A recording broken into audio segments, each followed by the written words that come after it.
Okay, good morning. Welcome to House Housing. We have a pretty full day of hearings. The first order of business, though, I'm going to have ask everyone to rise for the Pledge of Allegiance. I pledge allegiance to the flag of the United States of America and to the republic for which it stands, one nation, under God, indivisible, with liberty and justice for all. All right, and I would like to welcome my senator who will be spending a lot of time with us today. Senator Murphy, welcome. I'm Thank going to you, Mr. open the Chairman. public hearing on SB 91. Thank you, Mr. Chair, members of the committee. It's nice to be here. I'll be speaking to you a lot today, as you just heard. I represent the people of District 16 in the Senate, and I am here to talk to you about the easiest bill of the day, Senate Bill 91. So the current situation is that people that own a residence in a industrial commercial zone fill out a form every year asking for appraisal under as that use, which results in a lower tax burden for that year.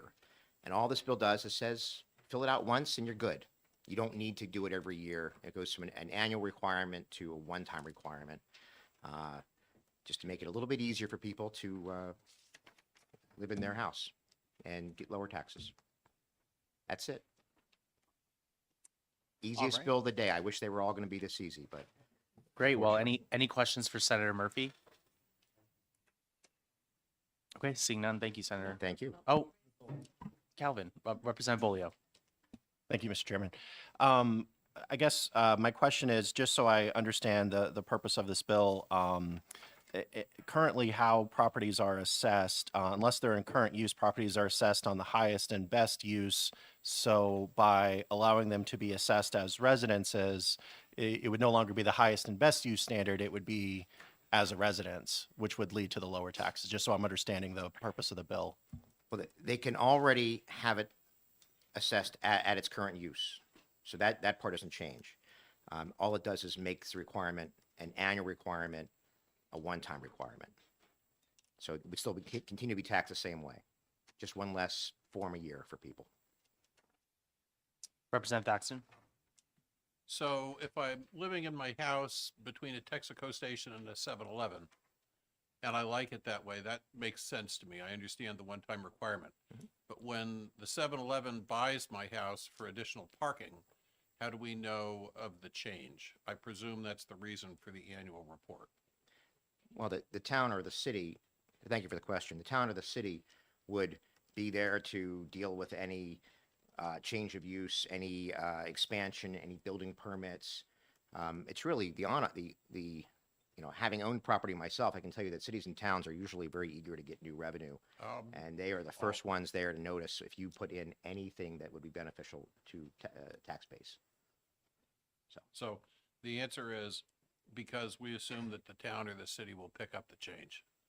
The town or the city will pick up the change. And would we then need a new form to pull back this exception, or we're just gonna? No, the city or the town would automatically make the change over from taxing it as a residence to taxing it as a commercial. And we Follow up. sorry, follow up. So we feel that if we with it, and I understand the concept of bill, and I'm fundamentally in support of it. As a selectman who's dealt with the backside of these things, my concern is if that somebody would not pick this up, there would not be a requirement. Yes, I'm sure in the city of Manchester you would have that, or Nashua, but my concern is that maybe in a smaller city or town, you wouldn't get it. So wouldn't you want to have a form to put, like when you pull something out of current use, you would want to pull it out of this special status? I'm asking the question. Representative, I think a town or city would be free to have a form if it wished to bring it back to the other way. Yeah. However, the question is, who is ultimately responsible for determining the tax burden on a given piece of property? And the choice is between the homeowner who happens to live in a house located in a commercial zone, or the town. And I think the burden properly rests with the municipality. Yeah, okay. Other questions? Seeing none, thank you, Senator. Thank you, Mr. Chairman. Brody DeShays.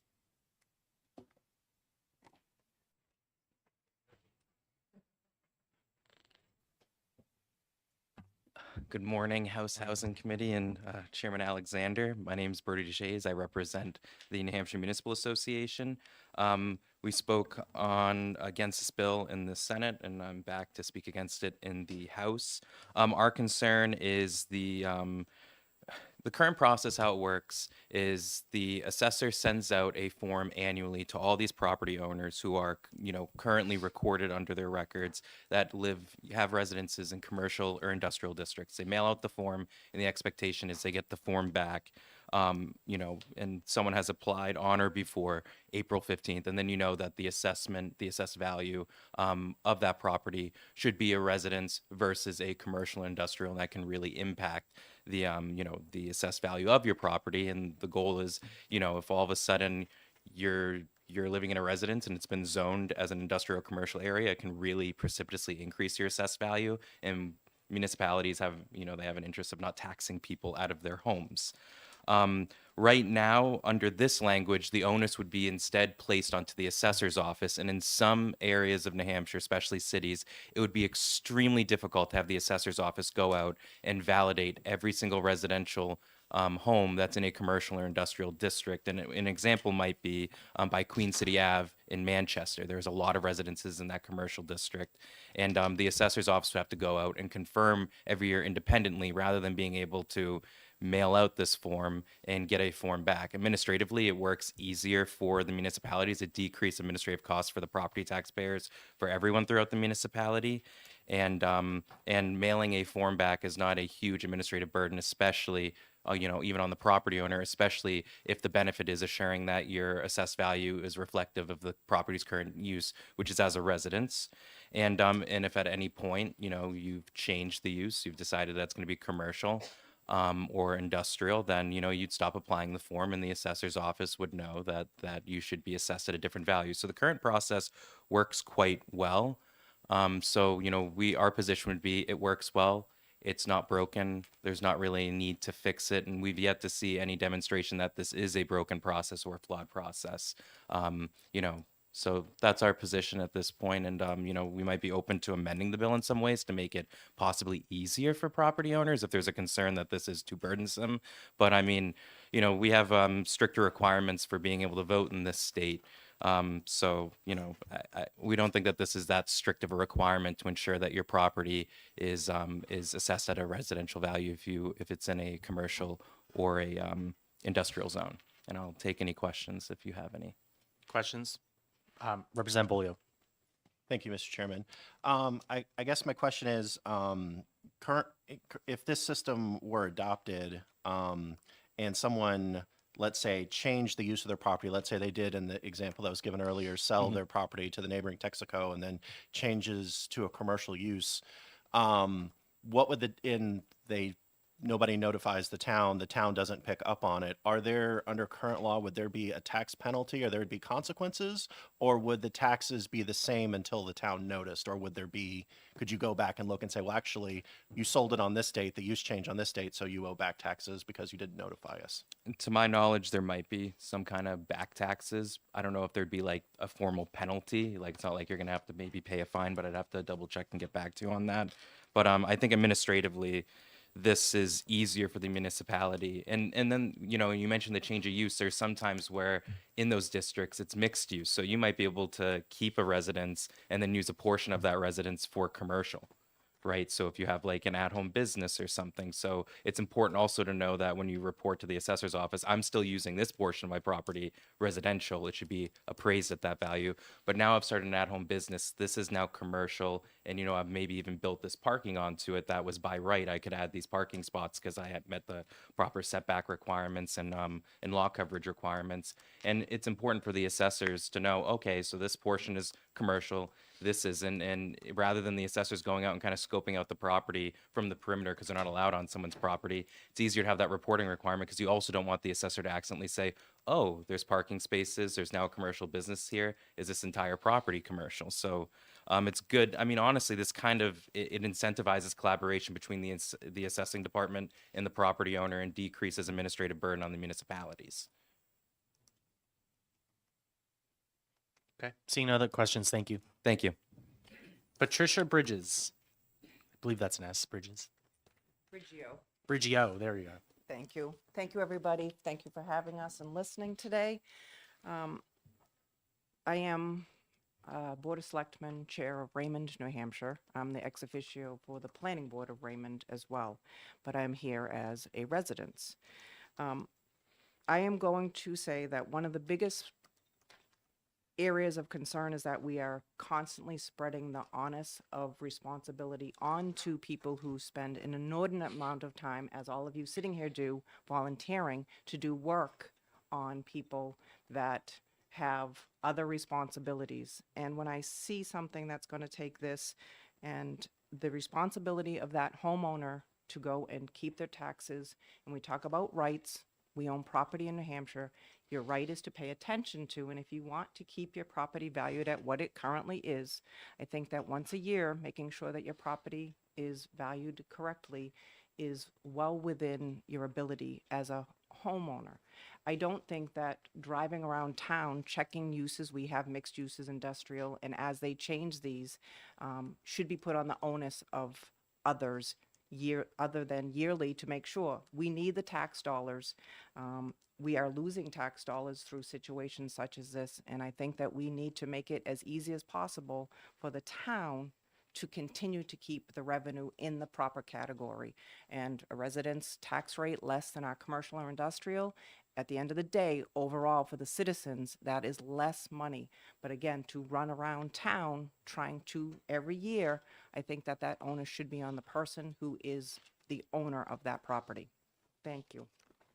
Any questions for Ms. Brigio? I'm sorry. Representative Bolio. Thank you, Mr. Chairman.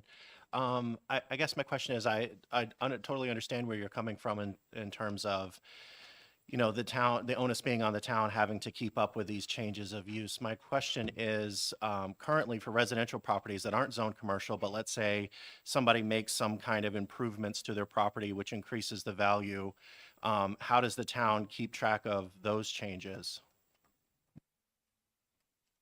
So if we, just for clarification, so if I make an improvement currently in our town, how would we are reassessed? So the value of our swimming pool or whatever we put on, we have our reassessments, we have them coming up this year. But this isn't improvement of value, this is a change of a use of the property. So residential tax rate versus commercial is entirely different. So that onus of having our assessment departments running in to check these out, I think is asking too much on the town people to add more on their plates. We are very thin with our volunteer hours as is, and this is adding a responsibility that we shouldn't have to pass to the citizens. Ms. Brigio, does the town of Raymond have an assessor that's Yes, we paid do. for by the town? Yes, we do. The citizens pay for an assessor, so it's not a volunteer. No, we pay Okay, for. thank And you. we have an assistant to the assessor as well that we pay. Yes. Thank you. Oh, Representative Dumont. Thank you for taking my question. Does the town of Raymond require a change of use to go in front of its planning board? Yes, we do require a change of use. So if there was a change of use out of residential, you would get notification? You would hope. So, and I think that was made clear by some people that the whole point is that if part of your building was commercial and you used it at your site partially, I don't see how we can put that onus on the town to be going around and checking this. And some people change their use. You're not going to do everybody, but I think that to say that everybody's going to walk in to put in that change of use is not, and they don't. Thank you. All right, seeing no other questions, thank you. Thank you. Diane Luschid, please help me. It's a fun last name. Diana Lush. Lush, okay. Thank you. Lush, Lush, like Bush. thank you. Good morning, everyone, and thank you for allowing me to speak this morning. I would agree with the senator. It's probably one of the easiest bills that we're going to be discussing this morning. However, let's not try to fix something that's not broken. I actually own, my home is in a C1 district. I have my residence and a business on the same property. If I was to, I want to be assessed at my current use, correct? We all do. We don't want to pay any more tax than what we have to. I don't think asking a resident in one of the industrial or commercial zones to file a piece of paper once a year just to confirm everybody's on the same page, I just don't see where that is a huge ask. Somebody mentioned a possible compromise. Put in a stamped return envelope, maybe pay the postage for that resident, but it's not broken. Why are we trying to fix something that isn't broken? So that would be my coupling with what New Hampshire Municipal, I didn't catch his name, Cody possibly said. The implications are we would be, whether we pay an assessor or not, extra work will be on the town to follow up, maybe complaints. Somebody now says, you know, Mr. Jones has a house over there in the commercial district and I see he's got a little Pokemon card business going out of his garage. We now have to stop our normal day of business, send somebody over there, you know, is he allowed on the property? Isn't, now you're creating problems. We don't need government coming and knocking on our doors when literally all you have to do is send in a piece of paper once a year. I think it keeps the process clean, and this is not a necessary legislation. Thank you. Any questions? Seeing none, thank you. Thank you. Don Merriman.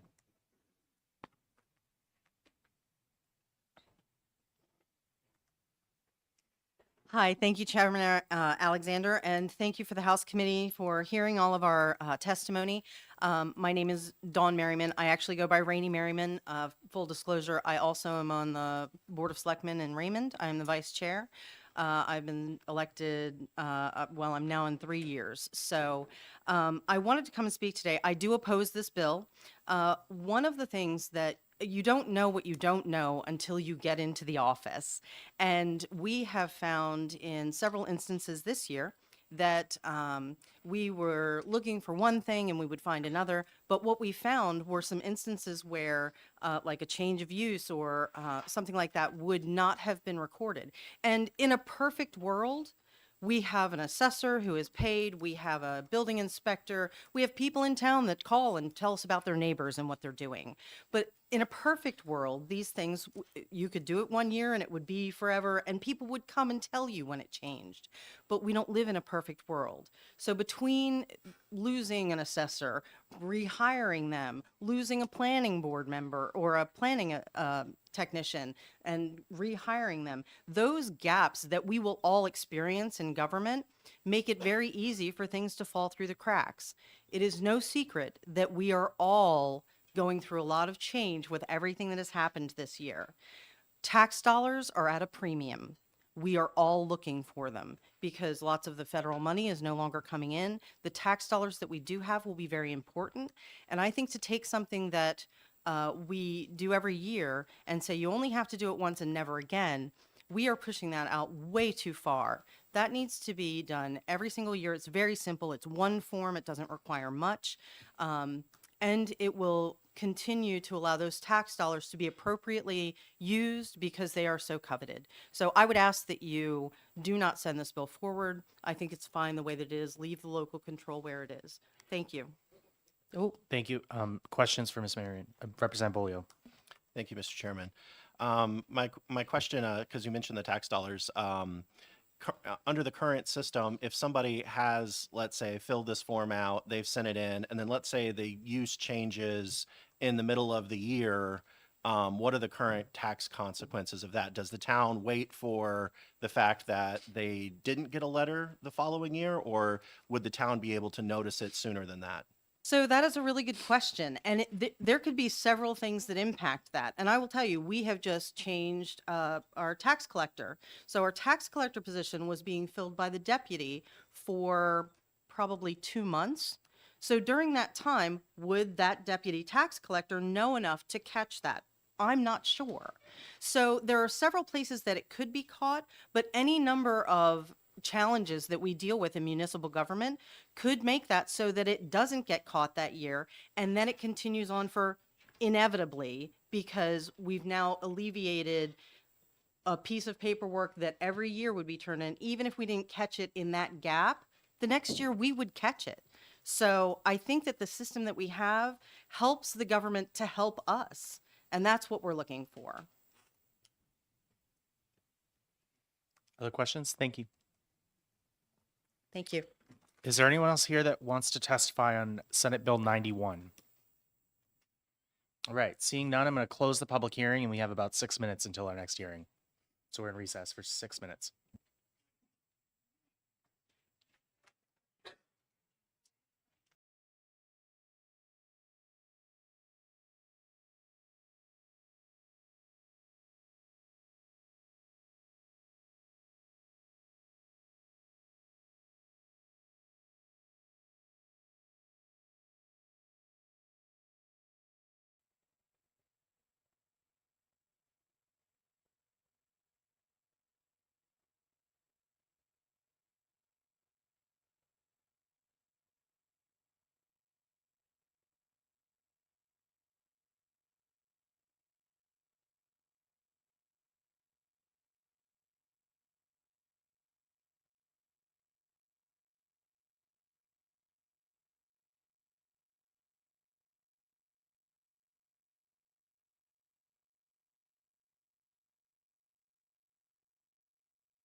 All right, time is 10 a.m. I'm going to open the public hearing on Senate Bill 173. Recognize prime sponsor, Senator Murphy. Welcome. Thank you, Mr. Chairman. Well, I thought the last bill would be easy. Senator Keith Murphy, people of District 16. I thought the last bill would be really easy, but we had some opposition. I'm going to give this one a go. This bill clarifies some ambiguity in the application and calculation of property taxes for those who provide low-income housing. We have already in statute a low-income housing tax credit program.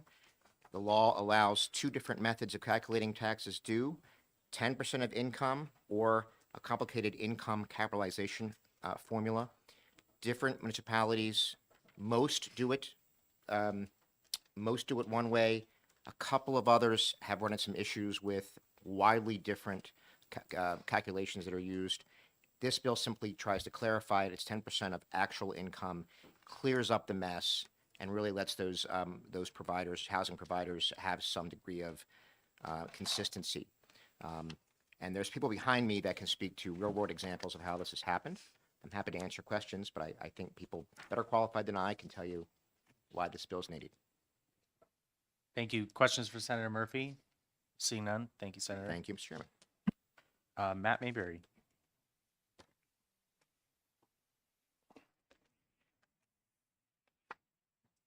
Just give you.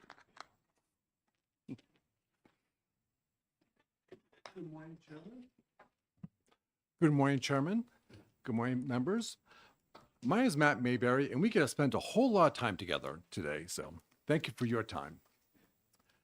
I'm the CEO of the New Hampshire Home Builders Association, and we're the leading voice in residential construction with over 27,000 Granite Staters working in the residential building trades.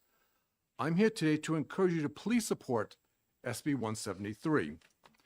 173 updates how towns and the Department of Revenue Administration calculates the assessment and taxes levied against residential buildings that are used to provide safe housing for low-income neighbors here in New Hampshire. The updated method, as supported by NHDRA, will be based upon a building being designated as a low-income housing for a period of 10 years. This would provide consistent housing for those residents. The assessment for taxation would be 10% of the audited and verified rent rolls and any other income generated by that building, such as if there was a laundromat or if on the first floor there was a retail space. That will all be factored in. If the bill were to fail in your committee, the taxes on that building would be based upon market rents, and we all know what happened to those citizens. This legislation unwinds the Gordian knot of red tape and it clarifies the process. SB 173 keeps buildings financially viable and provides long-term shelter, a home, for the most vulnerable of our citizens and your constituents. Thank you very much. Any questions? Questions for Mr. Mayberry? Representative Bolio. Yes, thank you, Mr. Chairman. I guess my question is, in terms of calculating the 10% income, is that net income or is that gross income? It's what the building brings in. I always get net and gross confused, so I'll just say what it brings in. And those will be audited and reviewed. Go ahead. I guess my question is, in terms of what it brings in, is that before or after expenses? So if you look at the rent rolls and say, Before. okay, before. Okay, thank you. And when we helped, design the language of this with Senator Murphy, we wanted to make sure it was before, because we've all seen nonprofit buildings where they put in management fees that take any type of profit away. It's what comes in the door is what we levied against. Okay, seeing none, thank you. Thank you, Chairman. All right, Don Merriman.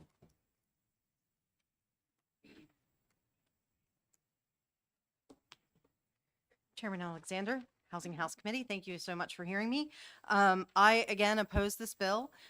This is, the thing that scares me is the 10 years. Again, we are in a place where we don't know what's going to happen in the next couple of years. And really, many of these bills, we have got to let some of this dust settle to see where our municipalities are going to be. There have been a lot of tax dollars that have been pulled. The system that we have is working appropriately. In a year or two, maybe revisiting this bill might not be a terrible idea. But the fact that it is a 10-year window before it's a look back, I think is a far too long before we can see at it. I want to say that I read in here somewhere that the amount, and I can't find it now, so well, I'll just not talk about that. Really, my biggest concern is the 10 years. I oppose this. Leave this with the local authorities the way that it is and allow them to, like I said, let the dust settle so that we can figure out where our tax dollars are going and what they are needed for in this current climate. Questions? Seeing none, thank you. Thank you very much. You're welcome. Nick Taylor.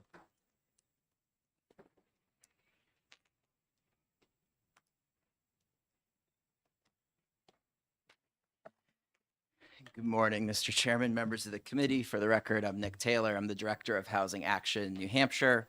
We are a statewide advocacy organization that seeks to advance pro-housing policies. Our members include developers, landlords, lenders, property managers, homeless service providers, and more. We're here today in support of the bill. This is a relatively clean and simple fix, but one that will be impactful. As folks know, affordable housing is very difficult to build.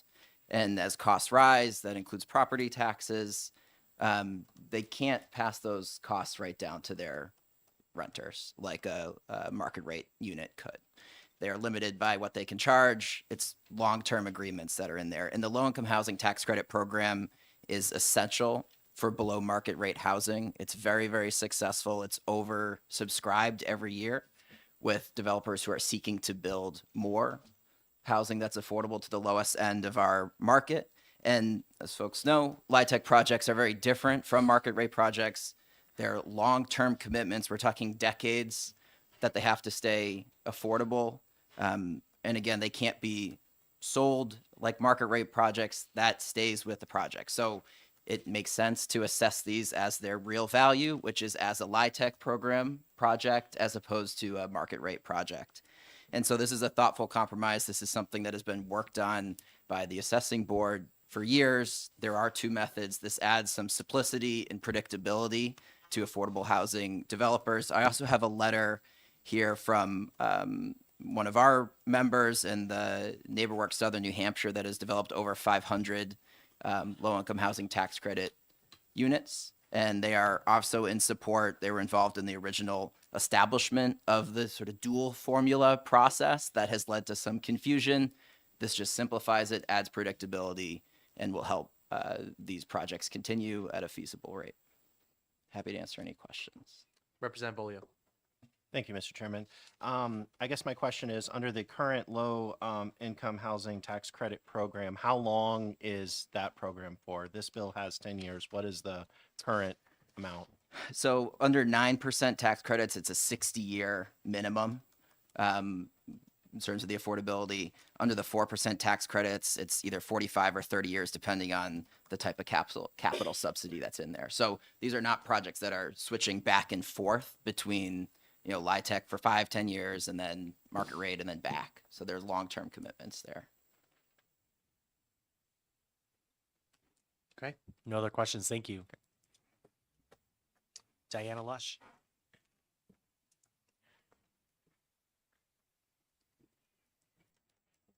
Hello, once again, Diana Lush, Raymond, New Hampshire. I am also opposed because of the length of time. I don't think any of us can, on a personal note, understand what our tax implications and responsibilities are going to be for a 10-year window. And sitting on the planning board for the last 3.5 years, chairman for the last 2, we've had projects come before us that claim they were going to be low income, and I've also watched a lot of the surrounding cities and towns, and the most recent one that I just saw come up, I mean, a 1-bedroom is like $2,000 a month. That's not low income. So I think we need more definitions for these classifications: low income, affordable housing, workforce housing, and really maybe put some numbers to those before we just make a blanket, tax incentive across the board that might be manipulated one way or the other. So I am against this bill going forward at this time. Any questions? Seeing none, thank you. Thank you. Betsy Patton.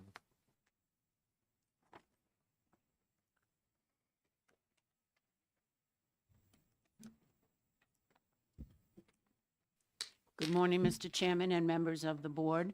For the record, my name is Betsy Patton. I am the chairman of the Assessing Standards Board.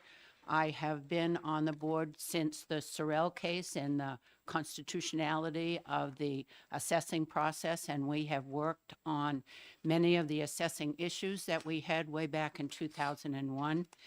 This bill, this requirement and allowing for a low-income housing tax credit, we had a study committee in 2008, and we studied it with the stakeholders at the table, and it was showing us that the builders and the investors that wanted to do housing to be able to help with the rents for our low income, that they were having tax bills that were going up and down because of the current, because of the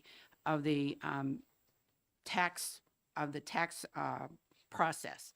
So we came up with the process that we would be able to allow the builders that were building low-income housing, that they would be able to apply for a tax credit. We gave them 2 ways to be able to calculate their tax rate so that the investors would know that it was not this, but that it was a more balanced way of how much taxes you were going to have to spend. And so we had, for probably since about 2010, the current process and formula for being able to determine your tax liability has been unpredictable at best. And of course, the market has gone crazy in the last 5 years. And so when the original people came to us from the low-income housing market, they said, let's go for just 10% of what our income is. It's not just income, it's the profit. The 10% of the profit that you're making, that would be what you are doing and putting and having as part of, of how you can calculate your tax bill. And I want you to know that the 10-year look back is already in statute in 75-1A. And that has been in effect, I think it's been in effect at least since 2010, maybe a little bit longer than that.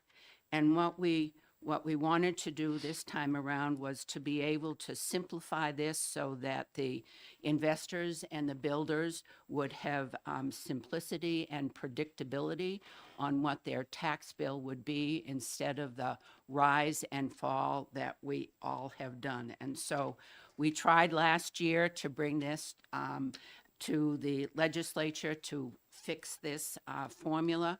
However, we were too late in the season to do it, so they said, try again next year. So that's why we are here in support of the bill, because we know that we need to have housing easier and more predictable to be able to build, because we have a lot of people that need low-income housing. And I just want you to know that our full board has voted to support this, and I'm hoping that you will be able to bring this out as an ought to pass. And I thank you for your attention. Thank you, Ms. Patton. Questions? Representative Bolio.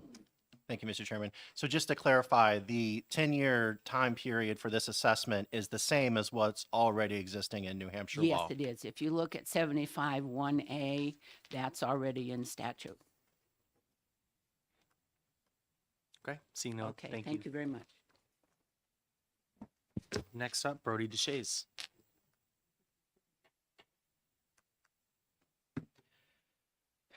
Thank you, Mr. Chairman, and thank you to the committee for taking my testimony. My name is Brody Shays. I represent the New Hampshire Municipal Association. We were neutral to this bill. We're now in opposition. We received several complaints from membership about their concerns, ultimately about the tax burden shift that would happen under this bill. So how RSA 75:1-A works is it's not an election of the town on how they're going to assess these low-income housing tax credit program, housing developments. It's the taxpayer gets to elect to utilize the appraisal under RSA 75:1-A. And then the taxpayer, and I'm going to quote the existing law that's removed from, that's not included in SB 173, but that's in the current RSA 75:1-A. In section Roman 5, it says, quote, a taxpayer making an election under this section shall be liable for taxes on the property in an amount that is the greater of either subsection A, the taxes determined using the income approach under this section, or B, the taxes in an amount equal to 10% of the actual rental and other income. And then the subsequent sections after that kind of explain how you would calculate the total tax effort that property owner and housing development would have to pay to the municipality, ultimately what their assessed value is. Our concern is that by not having these two different assessments, you're going to decrease for at least a 10-year period existing the total assessed value of these properties, and there will be a large and impactful tax shift from these developments onto the rest of the residential, commercial, all other property owners in the municipality. Property taxpayers would ultimately be further, they already are subsidizing these developments under the statute. If the property owner decides to utilize it, the property taxpayers would be further subsidizing it. You'd be decreasing the total assessed value in the municipality, and ultimately that would end up increasing the tax rate for other property taxpayers. I also want to point out in the existing statute, ultimately it's the federal government that decides what kinds of properties would qualify under the statute, not towns, cities, or local voters. And it's been typical in New Hampshire that our different tax exemption or tax credit statutes have some level of a local option. So for those reasons, and because our members have really raised that with us, we've moved from neutral to opposition. And I just thought some of those things would be impactful in your decisions that you might make, understanding how the statute operates. So I'll take any questions if you have any. Thank you, Mr. DeShays. Representative Bolio. Thank you, Mr. Chairman. I guess my question is, if there's only, instead of having two different systems, if there's only this one system, couldn't there be a situation to where under the 10% of actual rents that the town would actually get more tax revenue? So it's not that there's two, and I thank you for the question, Representative. It's not that there's two different systems. It's that the current system has two different calculations. And when you do those calculations each tax year, the property owner pays the higher amount of those two calculations. So you're right. There are some years where maybe 10% of actual rental income and other income would be higher. There's also years where the existing, the tax is determined using the income approach under this section. So the rest of, sections Romans 6 through 8 would end up being a higher assessed value and tax liability. So that's kind of our concern, is that there's going to be a loss in revenue for the municipalities. And, they have the budgets, the bottom line of these municipal budgets, they don't change. And the amount they need to go to raise, that can change based on the amount of assessed value or the amount of, the assessment that's done. So our concern is, as these property taxpayers start paying less, the other property taxpayers, they have to make up that tax effort themselves. And people, as we've mentioned, people are in tight situations right now with cost of living. And I think it would be an issue for the legislature, especially how it would impact municipalities and their ability to pass budgets, to make it so then property taxpayers might have to, in some situations, further subsidize these projects. Follow up. So kind of and thank you for the clarification. Are you aware of any other examples in New Hampshire tax law to where a taxpayer has to calculate their tax bill two separate ways and then pay the higher way? I'm not aware, because usually it's based on your assessed value. I don't know a lot of tax law where you're using, there are few examples where you might use an income approach and it's in RSA 75. But we have to remember the reason for this statute is because they get a, you know, they pay a lot less in taxes. And if they were to pay like every other property taxpayer, I mean, I can, you know, the municipal association's position should be they should probably pay taxes the same way that every other residential property owner does. But the legislature has the statute currently in place, so then they get a tax benefit, and the other property taxpayers have to make up the difference. So I guess it's one of those things where you calculate both, but you get a great financial benefit. So All right. Thank you very much. thank you. And the last one I have is Patricia Brigio. Hello, everybody, again. I'm going to say that I oppose Senate Bill 173, and everybody has made all the points, but one that I would like to point out is, and I'm sorry I did not write down the gentleman's name, words are very important. I'm going to read the appraisal for property tax purposes on a multifamily residential rental property, which is governed by Section 42 of the Internal Revenue Code. Within this little brief moment of hearing, one of the people who came up and spoke interchanged the word low-income housing for affordable housing.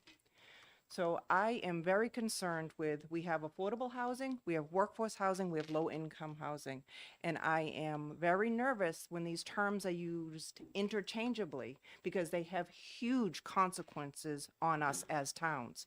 And the fact that people coming up and sitting here who are knowledgeable and they use the terms interchangeably means for a town, when it's written in law, that if the Internal Revenue Code changes, what if they change that code? And workforce housing, affordable housing, a low-income housing became interchangeable. We, the towns now, have a whole different set of problems. My other issue is, and I know that people spoke to this, is these gaps that you are going to force the towns to be making up or finding. The people who are doing low-income housing, I also read through this, I don't see any place that talks about what vouchers they're getting on the other side of these. Are they getting funds on other ends of this? And where are the people, the tax people who are trying to maintain their budget, getting compensated for these gaps that are being put all over towns? Oops, Any questions? Seeing none, thank you. thank you. Is there anyone else here that would like to testify on Senate Bill 173? All right, seeing briefly. 15-second follow-up. Thank you, Chairman Matt Maber from the Home Builders. You'll see the words under the analysis, under the Low-Income Housing Tax Credit Program. It's not affordable, it's not workforce, it is low income as stated in the title. Thank you.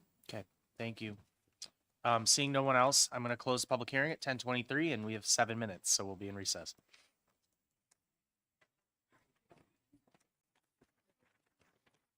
We're going to the restroom.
All right.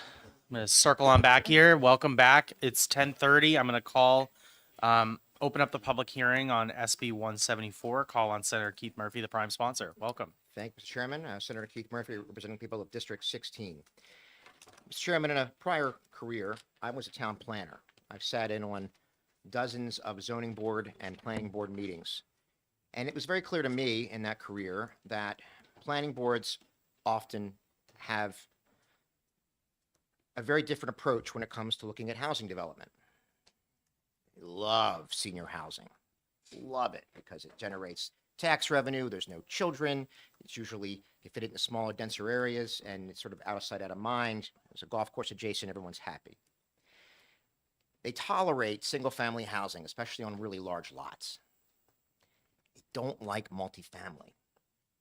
They don't. They think multifamily brings in a lot of kids. People, you have young families. That's who lives in multifamily housing. And young kids means schools. That means property taxes. That's the mentality. And that's why if you look at a lot of the apartment complexes that get built in our state, most of them are 1 and 2 bedroom houses. The developer goes into the planning board makes it very clear. We don't want any 3 or 4 bedroom units in your housing development. We've got to take some apartments, we've got to take multifamily, but we don't want 3 and 4 bedroom. And they say it right out in the open. And so that's why these complexes look pretty much the same. Right in Manchester, downtown Manchester, we just finished up a few months ago a 255 unit building. It's a big building, entire city block. It has 4 3 bedrooms in the entire building. And the problem with that is, on one hand, the market is not being allowed to meet the demand. And there's a lot of families out there, mine included, that need residences that are 3 or 4 bedrooms. I've got a 12-year-old son and a 14-year-old daughter. I can't put them in the same bedroom. Where is a family like mine supposed to find housing? Not really possible. And I have a place to live. It isn't about me. It's about other people out there in my situation. So, I passed out an executive summary entitled New Study Analyzes the Impact of Housing Development on School Enrollment in 4 New Hampshire Communities. This was put out a few months ago. And this is the executive summary on a 75-page report that I did not kill a bunch of trees for. If you've not read that report, I strongly encourage you to do so, because it obliterates the idea there is a connection between multifamily housing and school enrollment. School enrollment in this state is down almost 16% the last 2 decades. Even as populations continue to go up, we're up almost 29%. There is no correlation. You can add multifamily, you can add single family, and it will have, school enrollment has no sign of increasing. So what the bill does, it tells planning boards, you won't consider the number of bedrooms in a given development. You can't discriminate against 3 and 4 bedroom units. I think I'll leave it at that. This is an important bill. It ends discrimination against families that need housing. It fills a desperately needed niche in our housing market, and I ask you to support the bill. Thank you. Any questions, Senator Murphy? Seeing none, thank you, Senator. Thank you, Mr. Chairman. Sharon Monahan.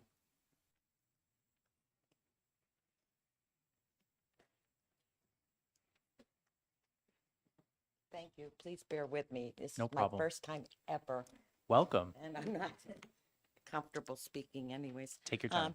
Okay, thank you. Okay, I'm Sharon Monahan. I came here as a citizen to be opposed to Senate Bill 174. The one thing I do agree with Mr. Murphy about is that there is also a need for more 3-bedroom and 4-bedroom, let's say condos, you know, and not just 2 and 1. I am in agreement with that. However, that's not what this bill is doing, okay? So I'd like to clarify that. From my background, I've been a certified septic designer and a wetland scientist for 30 years in New Hampshire. And I'm used to working with developers and individual property owners. I'm also have served 15 years on the Peterborough Zoning Board. So I know how to play both sides of the table. Okay. Okay. So that's where I'm coming from. All right. So the problem with I'm asking you to oppose Senate Bill 174. The problem with this is, I'll start off because I'm detail oriented. I can't help it. It proposes three new sections, 674, 77 through 79. So I'll start with 77, definitions. Planning boards, as a municipal authority, have the municipal authority for reviewing and approving site plans and building permits. The problem with this is that planning boards do not approve building permits.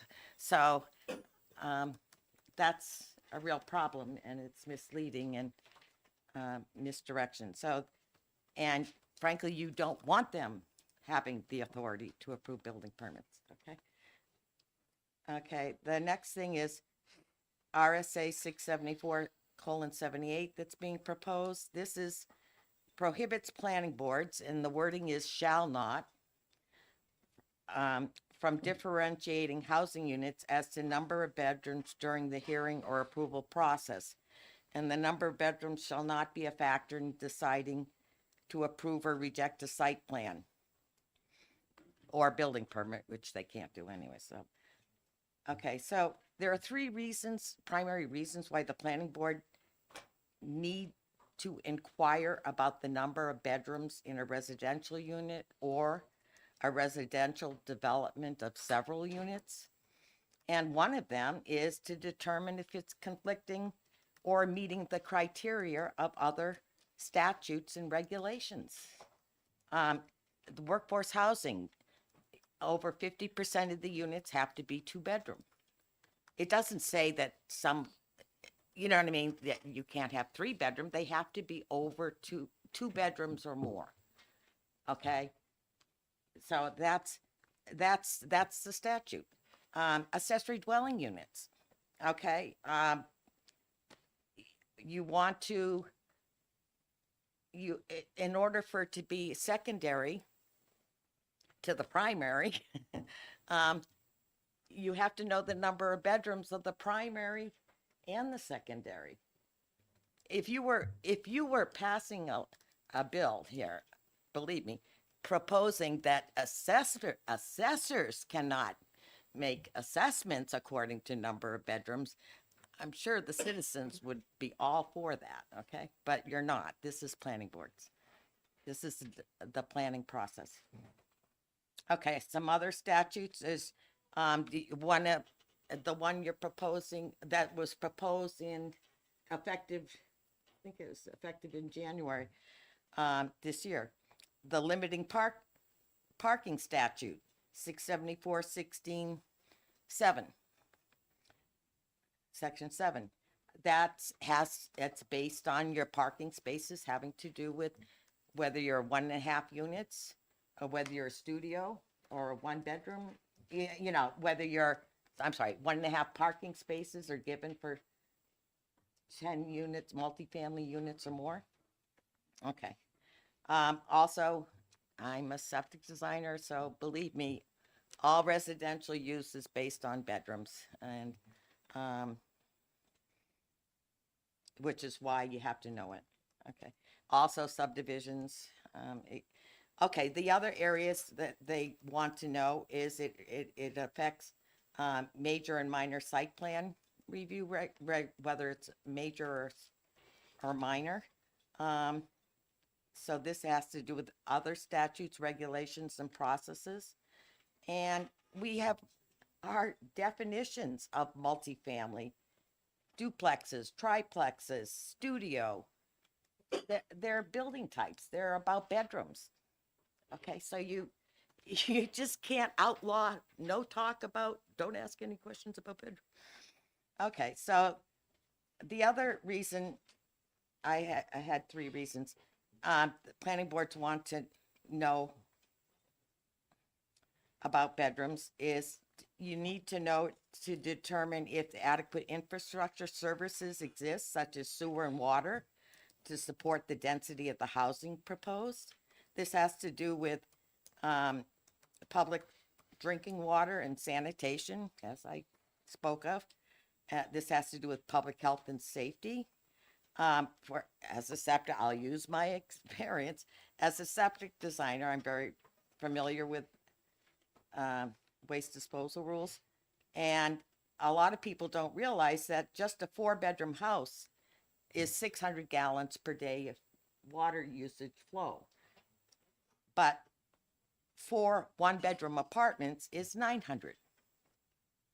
Okay, so it's a difference. Bedrooms count. Cluster subdivisions are different. Whether you're putting 16 houses on, or 16 units on 20 acres, but you're clustering them all close together. So it's different from traditional subdivisions where you're dividing each up, okay? Anyways, all this matters. So even if you are on sewer and water, let's say the town does have sewer and water services, if they care about the high density housing because it matters as to the age of the age and capacity of their existing infrastructure. We are constantly getting alerts about water mains breaking every single week. And also, I think everyone forgets that Peterborough is on just only 3 common wells, municipal wells. And we're all drawing from, the town water is drawing from the same exact aquifer as the private well. So this is where the capacity matters. Okay, the third reason they want to know is to determine if the land area, they want to know about the proposed density and development, whether the land area or the location or the terrain can provide adequate parking for the residents and public safety considerations as to the location having to do with traffic congestion, adjacent land uses, and businesses. Okay, so finally, my final comment is that the pro section 674-79, uniform treatment of residential developments, that all developments are to be treated the same regardless of whether the development includes 1 or more bedroom units. Okay, this is the fallacy. This reasoning is the fallacy of form-based code reasoning, if you've heard of that. And so I will end this by giving a quick demonstration if some of you do not know what form-based code is. Here are 2 identical bags of the same size, okay? They actually are, they're the same price too. And, I know, and they are the same 14 ounces in weight, okay? So we're talking volume, okay, and packaging and dimensions, right? So this is form-based codes. It doesn't matter how many bedrooms or cookies are in the bag as long as you meet that, the form or structure. Okay, well, guess what? And what this is trying to do, and I'm not in agreement or disagreement, is to increase more cookies in the bag, okay? So, in case you're all curious, this is 18 cookies. How's that? 56. Okay, so of course, everyone gets into bedrooms, but what I wanted to say is there's a lot more involved than number of cookies or number of bedrooms, okay? There's more to it, okay? So, thank you. Any Oh, I'm questions? supposed to- Oh, okay. We typically don't do props here, but I thank you for that. Oh, That was I'm sorry. entertaining. See, No, it I was never okay. did it before. I know. No, I I know. didn't know. Didn't know. Yeah, right. Oh, Yes. okay. Just in case. All right. Well, any questions? Representative Page. Thank you, Mr. Chair, and thank you for taking my question. Something I heard you indicate is you feel like this would prohibit any discussion at all about the number of bedrooms, and I'm wondering where you see that in the bill. I certainly see where it says that it can't be used, the number of bedrooms can't be used as a cause or criteria to reject the development proposal, but I'm just curious about Okay. where yeah. you see it saying that it's not even up for any kind of discussion. Right. Well, it just says here, well, maybe I was offended by, planning board shall treat all residential developments uniformly, regardless of whether the development includes one or more bedroom units, okay? And it's really kind of two that I found offensive. The intent and purpose of this subdivision are to prevent any unnatural aversion or preference toward a certain type of unit based on the number of bedrooms. I don't think that's an unnatural aversion. So if planning boards ask questions about number of bedrooms, I guess that's where I was like, I don't know, I'm sorry, but legislative language, it's like trolling. I mean, geez, I feel like I'm on a website. Okay. All right. Thank you so much for your testimony. Matt Mayberry.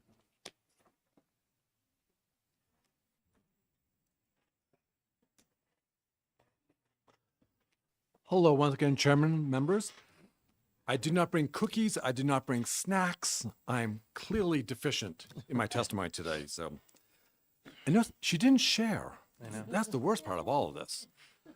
But once again, my name is Matt Mayberry from the New Hampshire Home Builders. Please shine a bright light on this clever and little discussed ways that towns can discriminate against families by supporting SB 174. Right now, a municipality can and do tell a developer how many bedrooms they, the planning board, feel appropriate for a parcel of land, and even go so far as to dictate how those bedrooms should be configured. I have 35 years of active real estate experience. I've sold over $100 million of real estate here in New Hampshire. I've sat on city councils and school boards, and I've witnessed plenty of TRC meetings, along with planning boards and zoning boards. I also bear witness and testimony from dozens of members of the New Hampshire Home Builders Association. I have heard more than once from zoning boards and planning boards, particularly planning boards, we would like to see these units, and they're typically condos, but we like to see these units with a bedroom on the first floor and a bedroom on the second floor. Or even going so far as saying, how about a bedroom on the first floor and a loft or an office on the second floor? We all know that parents want to sleep on the same floor as their young children. Development should be driven by septic and well capacities. As prior testimony, if you can handle it, do it. And shockingly, market forces. We're capitalist. We want to sell homes. More importantly, we want to provide housing that our clients and your future constituents want and need. This is not a vote for builders or against towns. This recognizes that the market and the demand should drive what is built in a town. What role does the government have in dictating what can be offered for sale? How many bedrooms are available? It's not their role. If the Board of Selectmen want to get into real estate development, I'll welcome their membership to the New Hampshire Home Builders Association, but representatives, I won't hold my breath on that one. Thank you for supporting SB 174. Can I answer any questions? Representative Bolio. Thank you, Mr. Chairman. I guess my question is, among the 3 and 4 bedroom apartments that are currently available in housing inventory, what age would you roughly say that these apartments are? I wouldn't know, sir. I don't have any. It could be young families to a roommate situation. Depends a lot on the rent. I would be guessing. I guess the purpose of my question is as I understand these restrictions that have, these are not restrictions that have a very long history in New Hampshire. My understanding is that they're, maybe a few decades old, when a lot of towns started adopting, planning and zoning ordinances, maybe towards, the latter half of the 20th century. I also have experience in real estate, and I've seen a lot of properties, especially 3 and 4 bedroom apartments that were built before 1978. And the reason I bring this up is because I'm sure, as you're aware, those properties often have lead paint. So I guess my question is, if this bill were to pass and more 3 and 4 bedroom apartments would be available, wouldn't those apartments following modern lead standards be safer for families? I'm not in that field representative, so again, I would be guessing. But there's a paint bill coming up that you're going to love my testimony on, that's for sure. Representative Page. Thank you, Mr. Chair. This is a similar question to the last one I asked. You mentioned the septic and well capacity is a legitimate concern, and I'm wondering about, so if we're not talking at all about number of bedrooms, doesn't that present a challenge? And do you read this as preventing any sort of consideration or discussion of that as we're talking about things like septic and well? That would be driven through your permitting process with DES and with the town. So I don't know if that helps, Representative, or maybe I misheard the question, or. Okay. Thank you very much for your testimony. Thank you, Chairman. Diana Lish.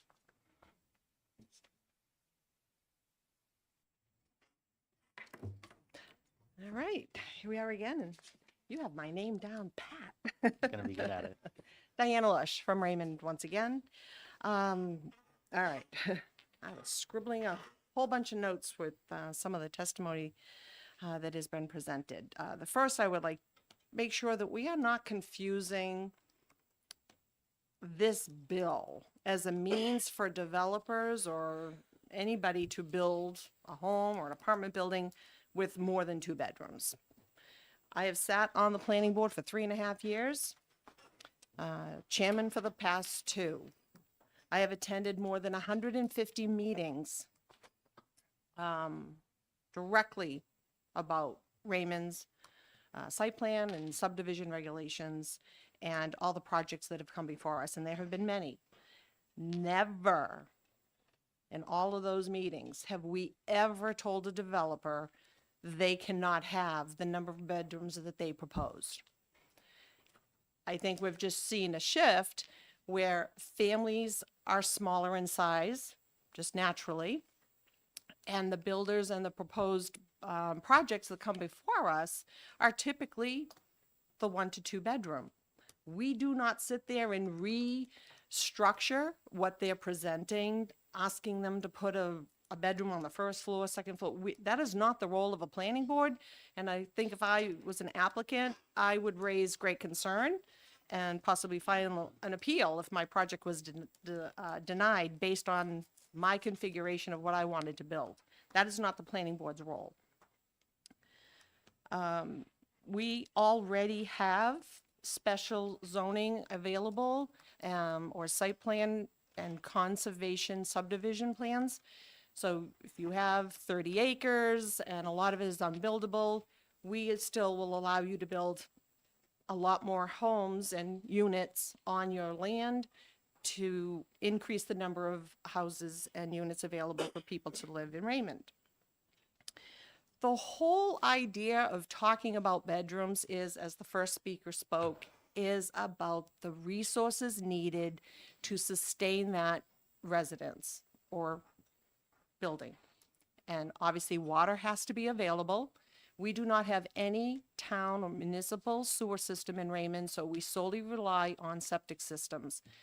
That septic system is designed based on the number of bedrooms. So it is a very important element. We are not telling developers to come before us with nothing less, with only less than 3-bedroom homes. I don't know where that statement came from and what town is doing that. That's, I think, a different problem. We have, I can't say the name, but a recent project in Raymond a few years ago, we had a whole apartment complex tragically catch on fire. It was demolished and it has sat empty until recently. A new buyer came in, they want to rebuild that structure. They themselves reduced the number of 2 bedrooms to 1 bedroom in the same footprint, maybe a little bit larger footprint. So they are increasing the number of units because they reduced the number of bedrooms. Raymond Planning Board didn't tell them to do that because we also feel, how is a family going to move in to a 1-bedroom apartment, right? So that's a developer doing that. So, under the proposed 674:78, paragraph 2, the number of bedrooms per unit shall not be a factor in deciding whether to approve or reject a site plan or building permit. First of all, also pertaining to 674:77, paragraph 1, it says under planning board that we approve site plans and building permits. We do not do building permits. So this is already, has 2 errors in the language. Our building inspector is the one who issues building permits, not the planning board. So, and this doesn't happen now. If you have a piece of land and you want to put a 4, 5, 6-bedroom home, as long as you have a place and proper space for the proper septic system, it's going to be allowed. We have no right to deny you as long as you meet the criteria for the importance of the septic.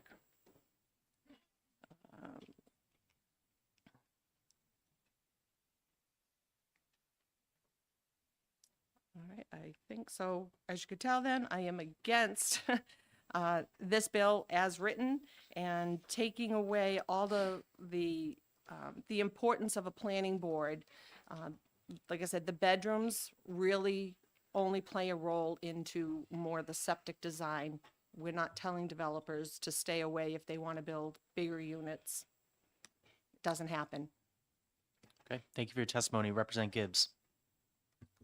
Thank you, Mr. Chair, and thank you for coming to testify today. Thank you. Sorry. When the planning board considers a housing development proposal, not just one house, but a development, condo development or multifamily development or whatever it might be, in addition to the discussion of water and sewer capacity, which I do, septic tank capacity, which I do understand, is there also discussion of how many children that development might bring into your town and whether that would be a burden on the school system? It has not played a role in the 150 meetings I have attended. We don't have that jurisdiction. Again, if you meet the criteria of the ordinance to build the size structure and meet the requirements of the septic, we have to approve. There's legislation that says we shall approve it, as long as you meet those criteria. Okay, thank you for your testimony. Thank you. Brody DeShays.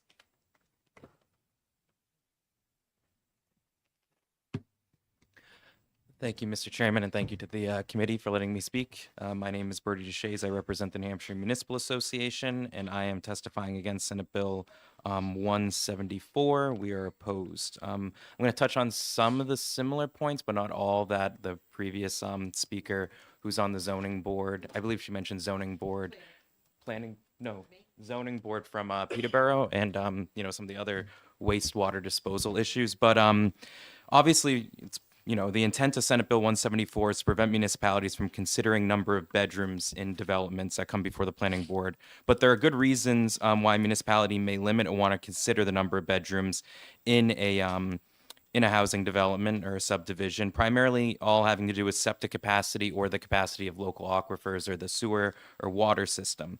Municipalities must be able to limit the size septic systems to be able to promote health, safety, and general welfare, such as protecting residents' groundwater and limiting the chances of a septic system failing and contaminating others' property. So this is not just, when we're talking about these land use mandates, we're not just talking about, how the person who wants to develop on their land, what their rights are. We also have to consider the rights of all the abutters who could be negatively impacted.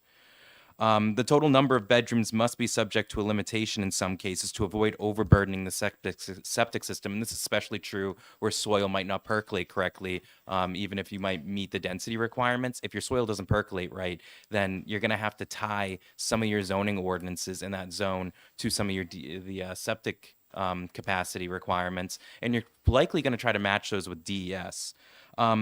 I also want to touch on adding a second definition of planning board is just utterly and completely confusing. I'm personally confused why the Senate didn't make this correction in the bill, especially when RSA 673:2 already exists that defines a planning board as a land use board and what it does. Specifically, what's really flawed about Senate Bill 174's definition on lines 5 and 6 of the bill is that it says, quote, a body responsible for reviewing and approving site plans and building permits for residential developments, end quote.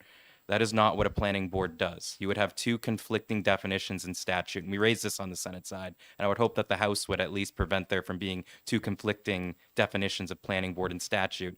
I also imagine many of our pro-development, pro-zoning mandates, colleagues who might be in the room would not want planning boards to have unilateral oversight of whether or not a building permit gets approved, so that also surprised me why the definition wasn't updated. I'll also mention the planning board's duties are more specifically defined in RSA 674:1. So, additionally, issuance of building permits is contingent in part on the applicant being able to demonstrate adequate provisions of water supply and sewage disposal under RSA 45-A:38, DES septic system load requirements. So the sizing of septic systems, the gallons of water being used per DES rules, is in part contingent on the number of bedrooms being served. Like a 3-bedroom septic is not the same as a 7-bedroom septic, so you wouldn't take a 7-bedroom dwelling unit and have a 3-bedroom septic with it. Not being able to consider the number of bedrooms and the sizing of septic systems in a development or a subdivision could upend the current system of rules for determining necessary size of sewage and disposal systems. Now, this all comes into play because I've heard very much on the Senate side, and I've heard in front of this committee, that, well, these DS requirements should be enough. Well, many planning boards do not review site plans either, because not every municipality with a planning board has given its planning board the site plan review authority. This is usually when you would determine, are they meeting the DES requirements? Most planning board review of residential development occurs not in site plan review, but in subdivision review, which also the bill doesn't mention. Site plan review is only for non-residential uses in multifamily dwelling units under RSA 674:43. So, so for regular residential housing units, this mandate, you wouldn't even be able to consider any kind of septic system load. At least that's the way we would construe it.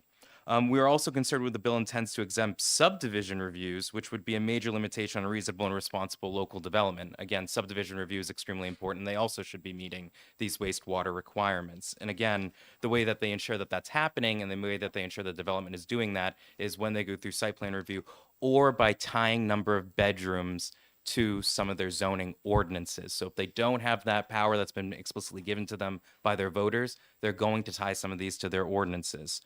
I also want to point out, and this was raised earlier, quote, planning board shall treat all residential developments uniformly, end quote, could be construed in several ways and creates just complete ambiguity. Like, for example, does this mean a mobile home park must be treated the same as a 5-lot subdivision of single-family homes or the same as a 12-unit apartment building? Those types of developments are all so uniquely different. To try to treat them uniformly would be, it doesn't work with how development and land use is done in most states or in New Hampshire. Senate Bill 174 creates also potential conflict with workforce housing in RSA 674:58, Roman 4, which states that, quote, housing developments in which more than 50% of the dwelling units have fewer than 2 bedrooms shall not constitute workforce housing for the purposes of this subdivision. We'd be worried that this mandate would end up conflicting with some of the zoning ordinances that permit workforce housing that's to encourage development. This bill also poses a This bill may also create a potential conflict with minimum parking requirements under RSA 674:16 Roman 7, which states, in its exercise of the powers granted under the subdivision, the local legislative body of a city, town, or county in which there are located unincorporated towns or unorganized places may regulate accessory parking for vehicles, but shall not require more than 1.5 residential parking spaces per unit for studio and one-bedroom units under 1,000 square feet that meet the requirements for workforce housing under RSA 674:58 Roman 4. So as you can see, with some of these mandated, requirements to not consider bedrooms, it's not just wastewater impacted, but we're also talking about other very reasonable requirements to ensure that there's a proper infrastructure to support these developments in municipalities. It's likely most municipalities who have minimum parking requirements tied to number of bedrooms in their site plan regulations also would be completely just thrown out the window. It's also unclear if it would affect the parking requirements tied to number of bedrooms if they're also located in the ordinance, which could become an issue too. We also, our confusion with many of these bills too is with all these legal issues, ambiguities, conflicting definitions in law that would be adopted if this became law, is just a number of lawsuits. You're not going to see a spur of development. What you're going to see is a bunch of municipalities scrambling, trying to figure out how to interpret conflicting statutes, and developers are going to get upset as those municipalities are trying to figure out what does any of this even mean. And it's just going to slow the development process. It's just going to force people to go to court, and for the courts to basically have to legislate and determine what was the intent, what is happening here. So for those reasons, we are opposed to Senate Bill 174, and I'll take any questions. Questions, Mr. Deshays, I'm going to ask one real quick. Is Yep. there anything in the bill that would restrict a municipality from looking at water sewer infrastructure when approving a project? Because you mentioned water sewer, and I see nothing of water sewer. I see just bedrooms, and I understand bedrooms are tied to water and sewer to an extent, but also they can consider water sewer. They can, but it depends on the municipality. It depends on what they have adopted in their zoning ordinances. And again, if they don't do subdivision review or site plan review and they're tying their wastewater regulations and their zoning requirements for that to number of bedrooms, then that's how they're currently regulating it. And especially for smaller municipalities that have much leaner planning departments, that is much more administratively they're more administratively capable of doing that than versus a larger municipality that might have like a wastewater system and a full-on planning department where you have people who, can go and work with the developers and figure out, review their different studies and see if they have the capacity. So I see your point, but in many ways too, this is the problem with one-size-fits-all zoning mandates. It's not considering those smaller towns with less capacity that just have different land use regulations trying to deal with basically the simple problem of where does our wastewater go, and is it going to a place that's safe for everybody else in the abutters? Representative Gibbs. Thank you, Mr. Chair, and thank you for coming in to testify today. My question is going to be very similar to my question to the last person who testified. And to make it clear, I'm not pulling this out of thin air. Often when I read about a proposed housing development and the discussion by various municipal authorities in reviewing that proposal, I see that a lot of the opposition to the proposed development is based on the number of children that would be brought into the municipality and the effect that that would have on the school system. And a lot of the opposition seems to come from the effect that it would have on the school system, that would overburden the school system, that would bring in a lot of children. Now, I cannot, off the top of my head, name a municipality or a development, but this is not something I've seen once. I've seen it quite a few times. It's not an unusual discussion. So the last person who testified said in her town that has never come up. But you work with a lot of municipalities. So my question is, in addition to issues of water and sewer or septic capacity, which again I understand, and issues of parking requirements, have school system issues come up to your knowledge? And I'm just asking to clarify to make sure I answer your question, and thank you for your question, Representative Gibbs. Are you asking that during the subdivision review process or when planning boards are considering developments or subdivisions, has the consideration of number of students who could be enrolled in the local school district, has that come up during their deliberation? in the deliberation of the planning board or in the deliberation of the how this fits in with the zoning ordinance, whatever municipal deliberations there are. So I'm not aware of, and I can say with 99% certainty, there aren't any zoning ordinances tied to potential number of pupils that, could be enrolled in the school system. There are planning boards that they will try to estimate the cost of, this is the average student per housing unit, average number of students per housing unit currently in our municipality. And if this development was created, we might see this cost impact, but they usually do it not in a way to regulate and to prevent the subdivision from happening. It's typically because if they're planning on doing the subdivision, they want to let their school district know in advance, especially if they're going to be collecting impact fees. And it might, in a cooperative, for example, you might collect impact fees for infrastructure in the school district. So it's more of a, hey, you might see your enrollment increase and you need to prepare as this housing development gets populated.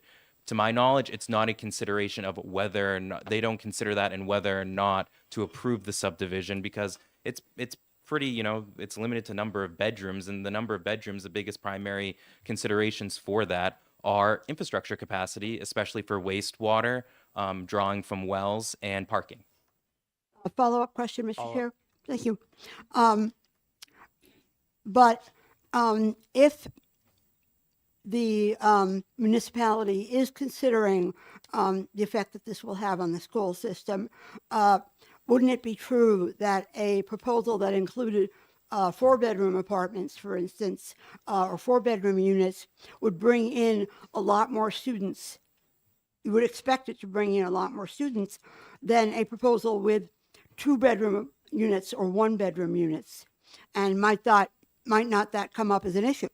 To my knowledge, they're not considering number of students as part of like whether or not to approve the subdivision.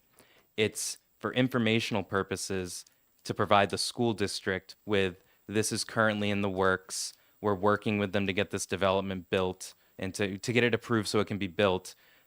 This could be the possible impact on enrollment. To my knowledge, I have not seen a planning board say enrollment might go up this much, and that needs to be consideration as to why we should or shouldn't decline, this development. Representative Bolio. Thank you, Mr. Chairman. And thank you for taking my question. So I heard from you and I heard from a previous speaker about the definition of planning board as it is in this proposed bill. Do you have any suggestions about maybe an alternative definition? So maybe instead of planning board, maybe some other term for that definition? As I mentioned and thank you for the question, and as I mentioned in my testimony, planning board is already defined in 673:2, so what a planning board is, and that it's a land use board, and its powers are explicitly already defined, duties, in RSA 674:1. So I would say there's really no purpose other than to confuse people to add another definition to another section of the statute, especially when the two definitions would be conflicting. That'd be our position, because then you're just going to have planning boards confused over what are their duties and why are their duties placed in another kind of more random place in this RSA 674 statute. Follow. Right, and I appreciate that. So I guess my point is where it says, quote, planning board means, instead of quote, planning board, do you have a suggestion for a different word to go there besides planning board? I would say because Senate Bill 174 is adding additional sections to RSA 674, the duties as outlined in RSA 674:1 already apply. There is no reason to add another definition of planning board if it's already in the same chapter of law, right? Does that make sense? Yeah, to help, we would scratch that definition. Okay, I appreciate that. Thank you. Well, we'll see. We'll see. Yeah. Representative Dumont and then Representative Page. Thank you, Mr. Chairman. Just a couple of quick questions. Thank you for taking the question. Do planning boards currently have the authority or control over septic approval? To my knowledge, no. But again, there's several factors that would have to be considered. But no, the planning board doesn't make that decision. It would be someone in the code enforcement office. Thank you. Does this bill, and a follow-up, sir, does this bill eliminate DES requirements for septic systems? It doesn't, but what it does eliminate is planning boards and their building code folks to be able, and their code enforcement officers to be able to verify that larger developments are meeting those DS requirements. Follow-up, you keep mentioning code enforcement. Where in here do you see code enforcement?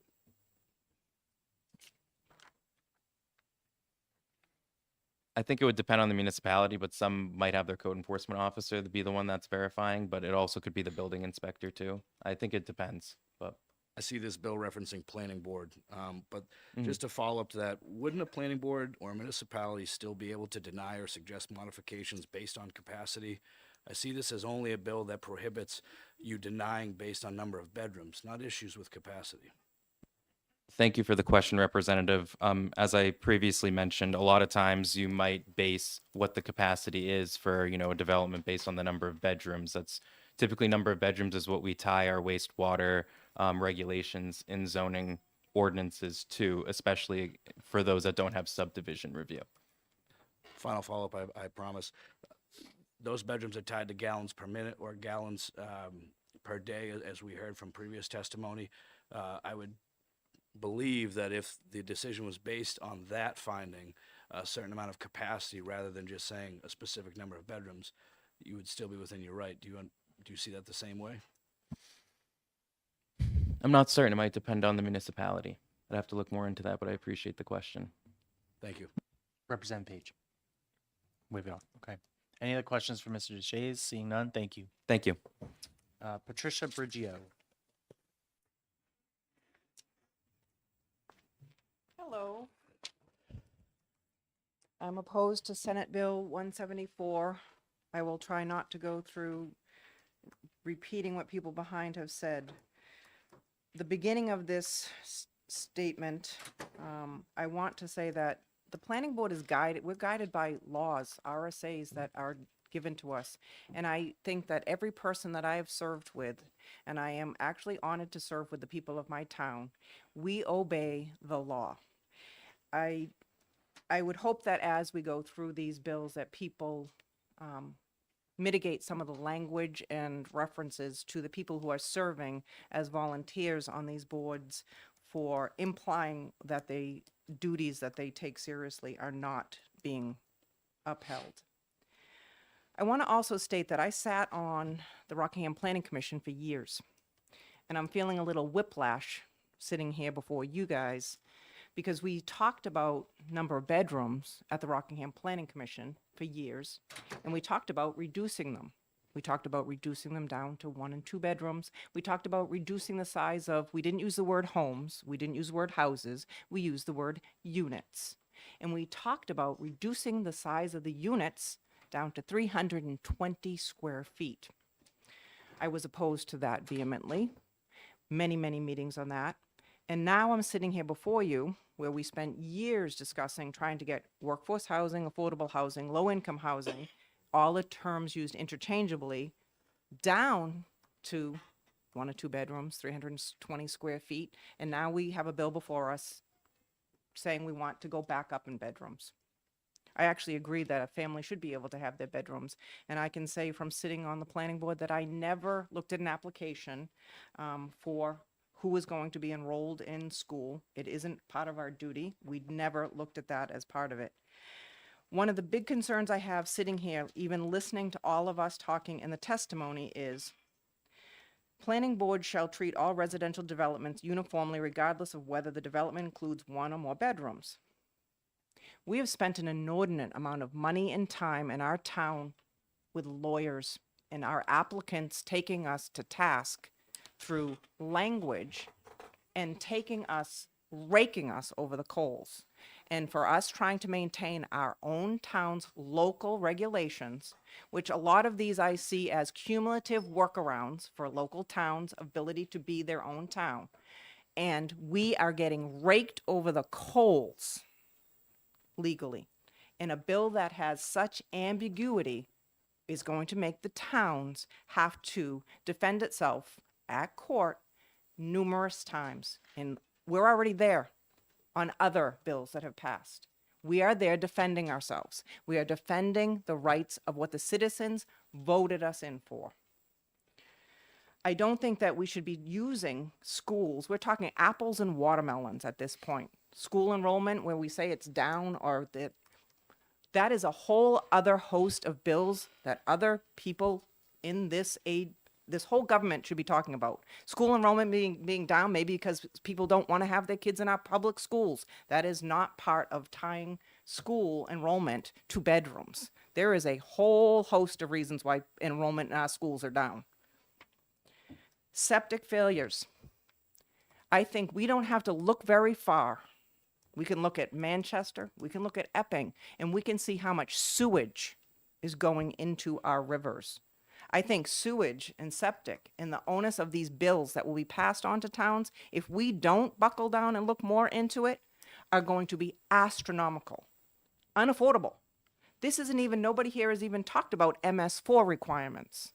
So I think the fact of trying to have workarounds and using language of bedrooms to negate things such as septic. My note on my paper is, where's all the poop going? Where's the poop going? Because that's what a lot of these bills are going to have. And as a town that had the state place an administrative order on us and threaten us with a $50,000 a day fine for our water, and we, the town of Raymond, fought back because we wanted to do right. We don't want to pollute the water. We didn't want our citizens not to have potable water. But when we see these and we say it will be out of our control, how do we then take care of our citizens? That concerns me greatly. Questions, Representative Gibbs? Thank you, Mr. Chair, and thank you for coming to testify today. You mentioned that there was a lot of discussion and an effort to reduce the size of units to 1 or 2 bedrooms. What was that discussion about? What was the reason given for wanting to reduce the size of units to 1 or 2 bedrooms? This was as a Rockingham Planning Commissioner and trying not to be fresh to everybody and respectful, but I would say as to more money. If we make the units smaller and we put more bedrooms in, it's more money. And I think that's the most realistic statement, is the smaller units. Now, if we're going to change course, and again, I spent years on the commission, and that's how we got down to 320 square feet. Now we're going to swing the pendulum the other way.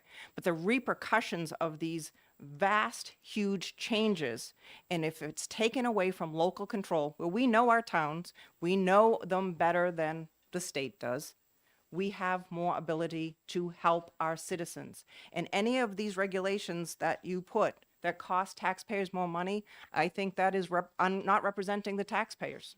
How does a smaller unit mean more money? I don't understand that. If I can give a town in Dover where 9 acres was going to be able to have 9 homes, and then they changed the size of the units to 320 square feet and they get 40, I would say, as a person who's going to sell 40 units versus 9 units, because again, I don't call them homes, that is a lot more compensation. And did Follow up, Representative Gibbs? follow up? Thank Yes. you. Did the question of burden on the school district ever come up? This is, again, that is not my town, and that is, I will not speak to that. That is not my area to speak to the burden of the town on that. I can tell you from my town that when we discuss anything to do with the population of our school, it is because we have an impact fee, and it is not in regards to the decision of the application. So the question is, how would you calculate the impact fee? Is that what you're saying? We have a school impact fee. So a resident's coming in, we have a school impact fee. It's not based on bedroom. I see. Representative Gibbs, I think she's answered. Sorry, I'm not understanding her answers. Can I go a little further? And I do have another question, and then Yes. I'll step down. Thank you. If she's comfortable answering the question, yes. Okay. I'm sorry, my train of thought is gone here.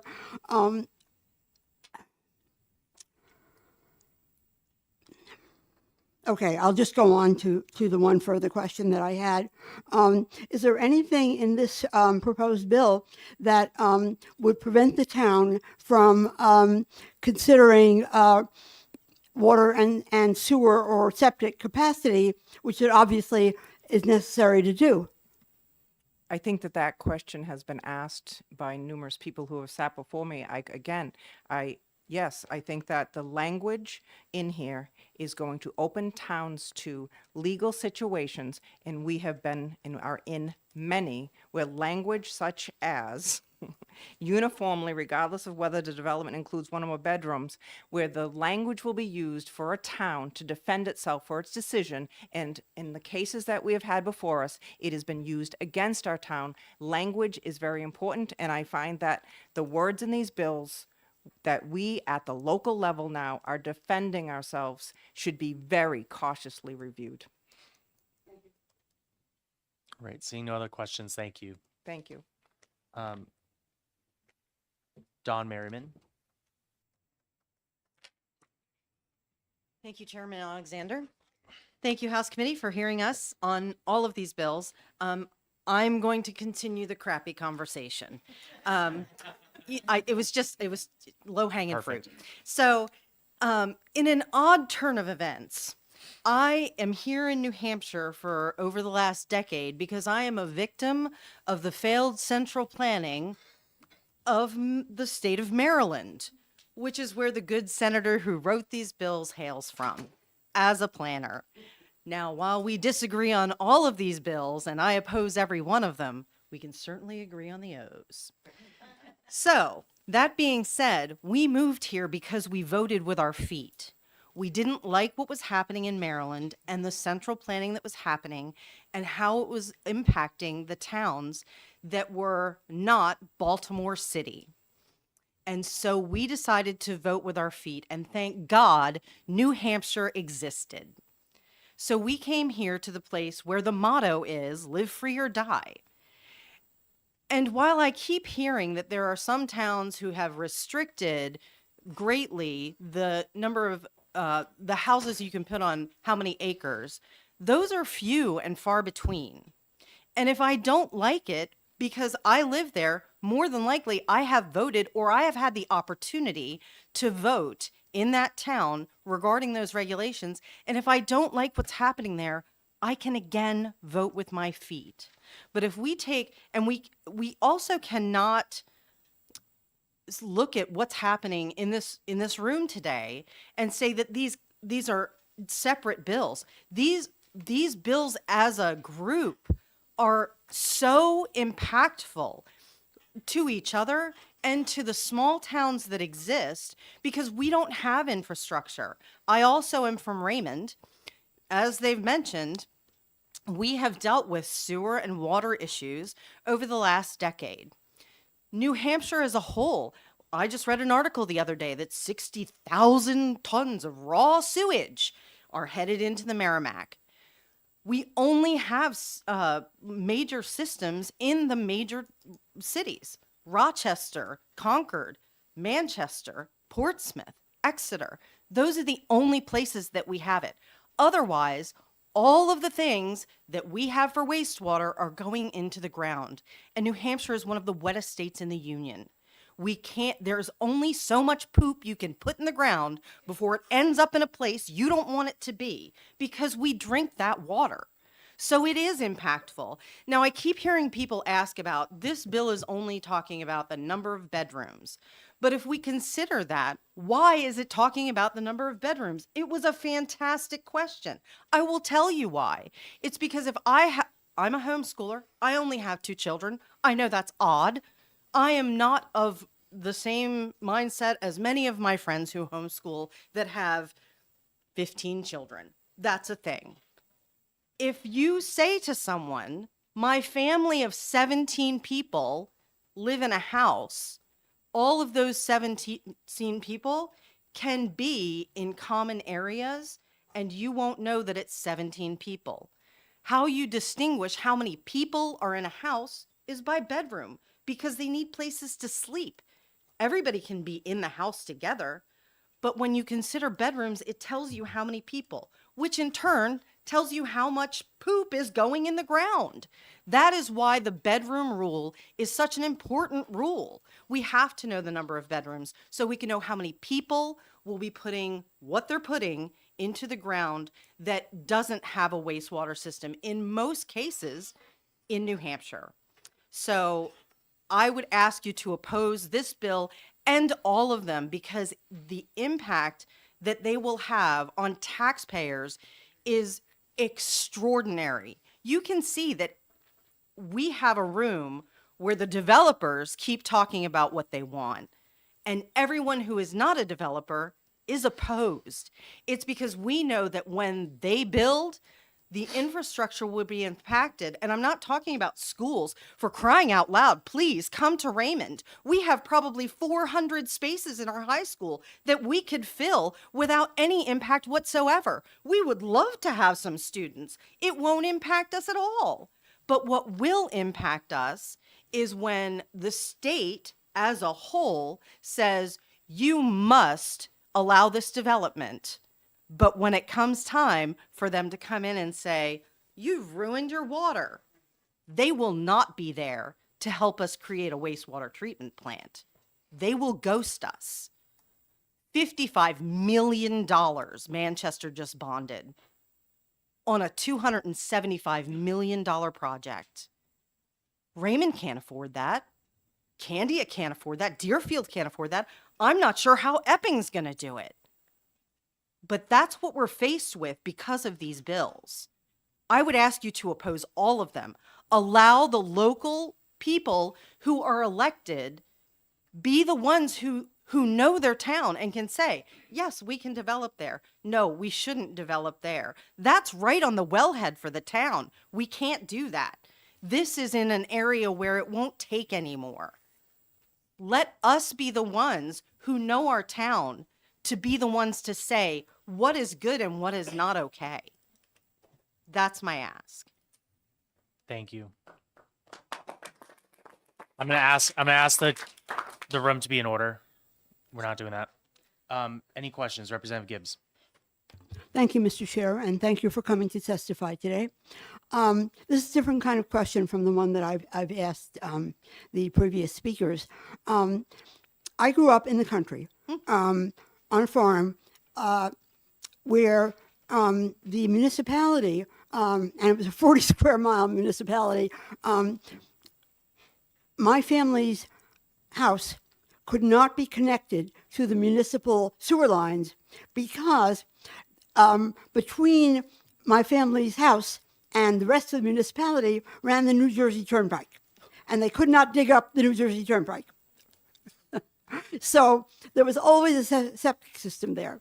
Eventually, my parents got old and gave up their work and retired and sold their land and sold the place where the house stood. And eventually, the house was torn down by the buyers, and they built a mini strip mall. There is now a mini strip mall standing where my parents' house once stood. And so far as I know, they still can't connect it to the municipal sewer lines because the New Jersey Turnpike is still there. So my question is, if they can have a mini strip mall, which has, I believe, if I recall correctly, 6 businesses, if they can do that with the septic system, why is it so impossible to have larger units with a septic system? That is a great question, and I would love to answer that. So, if you have 6 units that are on a septic, but everyone else is connected to a wastewater treatment plant that you own, then that septic is not impactful.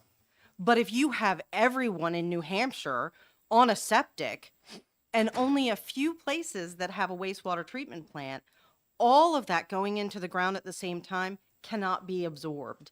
So it's going to end up in the water systems instead of being absorbed and recycled and cleaned the way that nature does. There's only so much poop we can put in the ground. Follow up, Mr. Chair? Yes. Okay. There were 2 other farms, in addition to my parents, that were on the wrong side of the New Jersey Turnpike. And all those farms have now been sold, and they're now businesses and warehouses and so forth. So it isn't just one septic system. It is several. Now, maybe that's not as many as a housing development. I really don't know, but it causes me to wonder why that's possible and the housing development isn't. Oh, certainly. So New Jersey is a little wet, but not nearly as wet as New Hampshire. And I think that has to do with it. There's ledgestone here. There are environmental factors in New Hampshire that are different than anywhere else.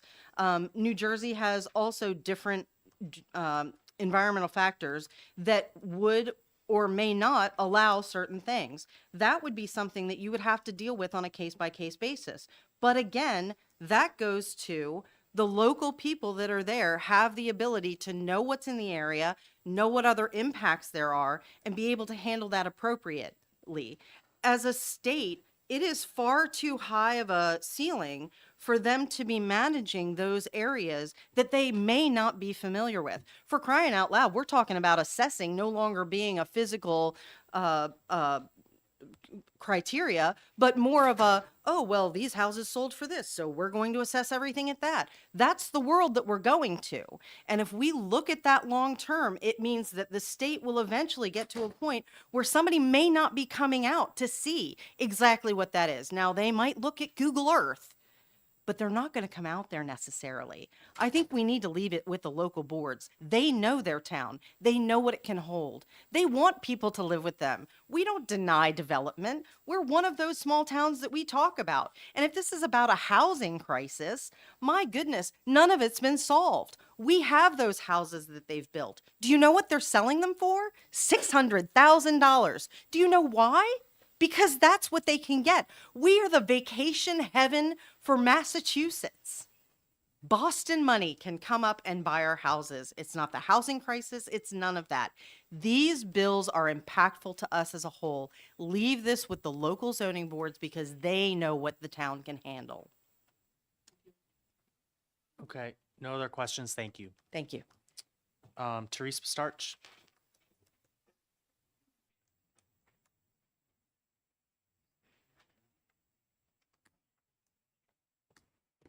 You almost had it. Therese Bastarash from Loudon, New Hampshire. Thank you, Chair, for time to speak today. I come before you because we, the people, elected on this premise of we're not going to mass it up. And my concern is looking even at this committee. We have realtors, we have developers, we have people who have been part of housing boards, and we're taking it away from the local people. We're taking it away from the towns where we elect our zoning boards. We go in and we show up, and if they don't get the development in there so that we have places to put our families, we toss them out and we re-elect new people. You're taking that away from us. You're taking away what makes New Hampshire special. You have the Free State Project. You want everyone to come here so they can live in liberty, but yet now we're going to turn around and we're going to fast track everything for developers. And we are going to impact our towns to where they can't sustain. Right now, we have our lower income. They can't be homeowners. We have our elderly who are being pushed out of their homes into government housing and these shoebox developments. And we have these developers who are making millions and billions of dollars. We see it. We see exactly what's going on here at the State House. And it is not okay. If you want to help New Hampshire and you want to make housing affordable, you do a call to action for everyone to start owning their school districts as though it's their business. I just saved our taxpayers $4 million in Loudon in 8 days. You can 91A, where are those contracts? How often are they going to open bid? Why are we spending $300 on a Chromebook that we're buying in bulk? And you can get those property taxes down. That is what we need to be doing from the state level. And the DES permits that are taking 2 years for someone who legitimately wants to buy a piece of land and build on it. That's what the state level representation needs to be focusing on. That's what AOT ran on, that she would cut the red tape for those DES permits. Not that we would all of a sudden take local control away and allow our local communities to be left with lawsuits and the impact of these developers coming in and building shoebox government housing as they're pushing out our elderly and our young folks can't find housing. When I do the 10-year analysis of what my property taxes will be when I'm 62, it's over $2,000 if we continue on the path we're on. That is what this administration right here in the State House needs to be focusing on. Not fast tracking things that are going to pad your pockets as realtors and developers. You need to listen to the people that the people have elected at the local level.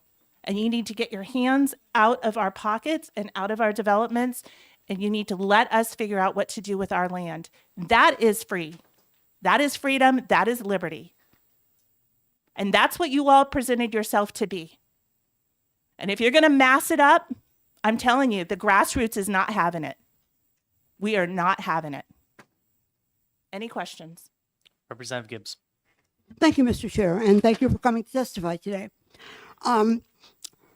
By the way, my property taxes in a small condo are already over $2,000, and they've been there for quite some time. So we all have that problem. But have you considered that the issue that we're concerned with is not what can we do for developers? Honestly, I don't care what we can do for developers. The issue is, as I see it, what can we do for people who are living in their cars with children? Have you considered that that is the issue? Absolutely. We own a 4-bay garage in Bosquen, and I can tell you on a weekly basis, my husband has someone come in for repairs, only to find out that they're going to Planet Fitness to shower because they have lost their home. And to look at them, you would have no idea that they're homeless. When the news comes out that New Hampshire has the highest rate of increased homelessness of any other part of the country, but then I go to my school board budget and I see millions and millions and millions of dollars of waste. And knowing that 70% of my property taxes is going into that school district and my children, that is where we've been neglectful. It is not getting the teachers, it's not getting to the kids, and it's causing people to live in their cars. So to get back to your question, you need to go upstream to where the real root of the problem is. And when it takes 2 years for a man to build on his property that was gifted to him by his grandfather in order to work on large machinery, and he gets the runaround by a selectman that just has it out with a bone to pick, guess what? We showed up. 150 of us showed up, and guess what? That selectman is gone. And that zoning board knows that we're going to fight for the constitutional right for that young man and his family to do with their soil that sees fit for them to be able to be taxpayers and bring in business revenue to the town. The towns want the property tax money. We want good, healthy revenues. We want businesses to move in. We want appropriate housing for our citizens. And we're doing that at the local level. What we're failing to do is educate people that 70%, and the reason housing is unaffordable is because of these property taxes. You get in control of that, you're going to get better housing for everyone. And then fast track the permits for environmental services. That's what you ran on. You ran that you would cut the red tape at the state level for builders. Not that you would take over local control. Not that you would stack a committee with realtors and developers and people who have a vested interest in this. Are you kidding me? We're not stupid. We're wide awake. And we're not losing New Hampshire. And we're not losing our towns, and we're not losing our schools. We're taking every little bit of it back. It may take us a few cycles, but we're getting in front of it. And I will be here to be the voice for people because I'm fortunate enough to have a job where I only work 2 overnights.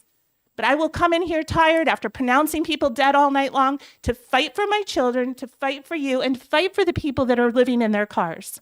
But I will not stand and lay down for big developers to come in and bulldoze people I voted for and stood and knocked doors for that are now all of a sudden greenlighting everything for developers to have their way with us.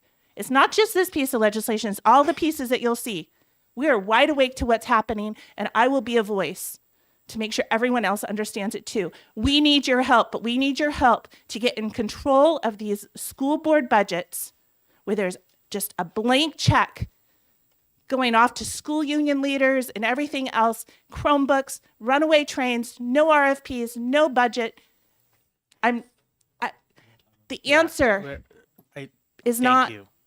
Your with point, this. Your point is taken. Representative Gibbs, we are over an hour past our hearing time. Do you have anything new to ask?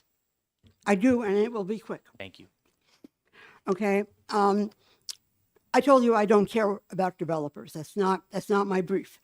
But New Hampshire has a housing crisis, which means somebody has to build housing, not just one house on somebody's property, but large numbers of units. And, if not for developers, who's going to build that housing? So I see that you're the former Department of Housing and Urban Development. And, when I look at that, and I understand that we need housing for families, and I understand our towns and our cities are doing what they can, but our population is not really growing. And our children, the numbers that we're seeing, yes, there is a need for housing, but why is there a need for housing? It's because the property assessments and the property taxes have priced out individuals from being able to get into the homes we already have. I firmly believe that. Now, if you go down to Pennacook here, and you go, I'm a home care nurse. I go into these places and it's all refugees. It's all refugees. So we've provided housing for refugees to come here. But now we're going to go with the developers to come in and destroy our towns and cities and not have anything for our own citizenry? Excuse me, my father was a refugee, and all of my family in my grandparents' generation. So please have a little compassion for people you don't know. I do, but I think we need to take care of our own, and I think we need to make sure that they have housing. Okay. And if we're going to put all the housing out to refugees and put our veterans out homeless or to live in their car, that's not what we elected you all to do. Thank you. Thank you for your testimony. Thank you. Nick Taylor.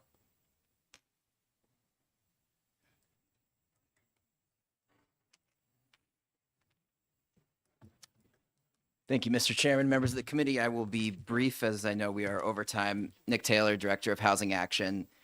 I had not intended to speak on this bill. We do support it, but wanted to clarify a couple things that sound like the line of questioning.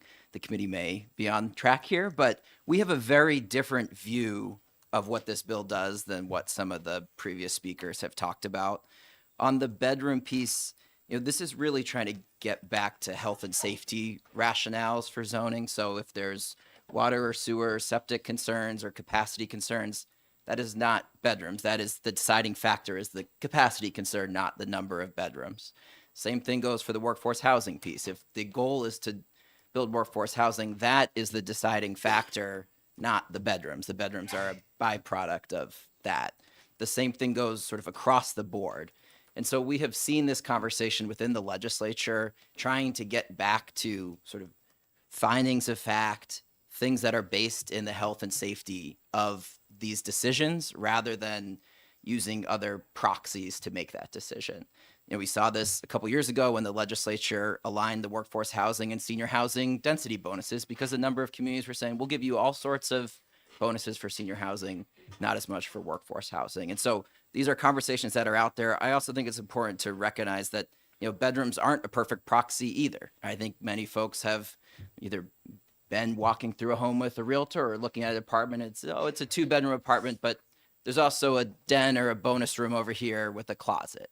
Like those kind of conversations happen. That's the world we live in. And so the more we can kind of get back to the health and safety discussions around the reasons for approval or denial, I think that will be better for everybody across the board. And we do obviously have a need for homes with multiple bedrooms, as there are many families who are looking for places to live, and only approving studios is not going to solve that for everybody. So promise to be brief. Happy to answer any questions. Questions, Representative Newell. Thank you, Mr. Chair, and thank you for taking my question. I'm just curious. I was happy to hear other people talk about that. It's not necessarily equivalent. Bedrooms is not equivalent to capacity, right? And especially when we're talking about septic and infrastructure and things like that. So I understand that you're saying that should not be used. Bedrooms should not be used as a proxy for capacity, which makes sense to me. But absent limiting occupancy in units or limiting in some other way, it sounds like this is kind of the best metric that is being used currently. So while I don't necessarily think it's perfect, it does sound like it is the best that we have. So is there something else? Yeah, no, I appreciate the question, but I think that still gets back to you're making the decision based on the capacity, not just saying this has 3 bedrooms, we can't approve it. You're looking at your community's either public sewer water capacity, you're looking at the well or septic, the DES standards, you're getting back to the rationale behind that. And so I think that would be okay. Go ahead. Real quick, I promise.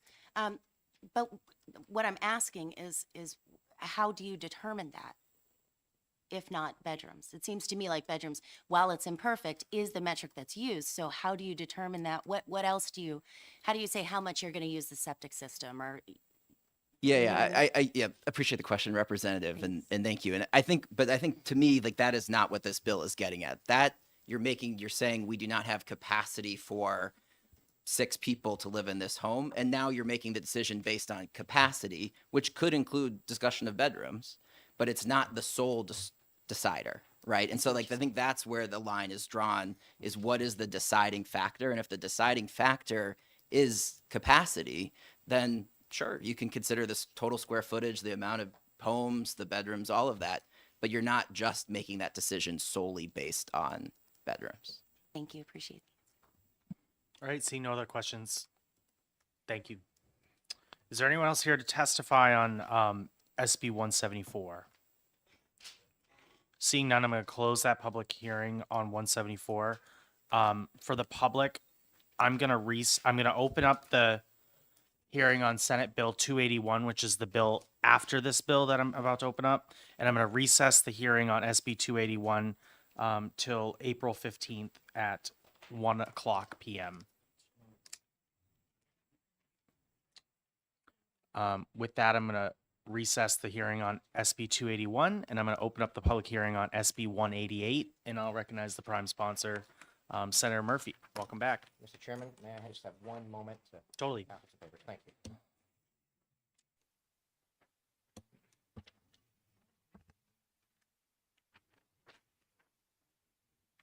I know, but there's already a bunch of people here for it. So.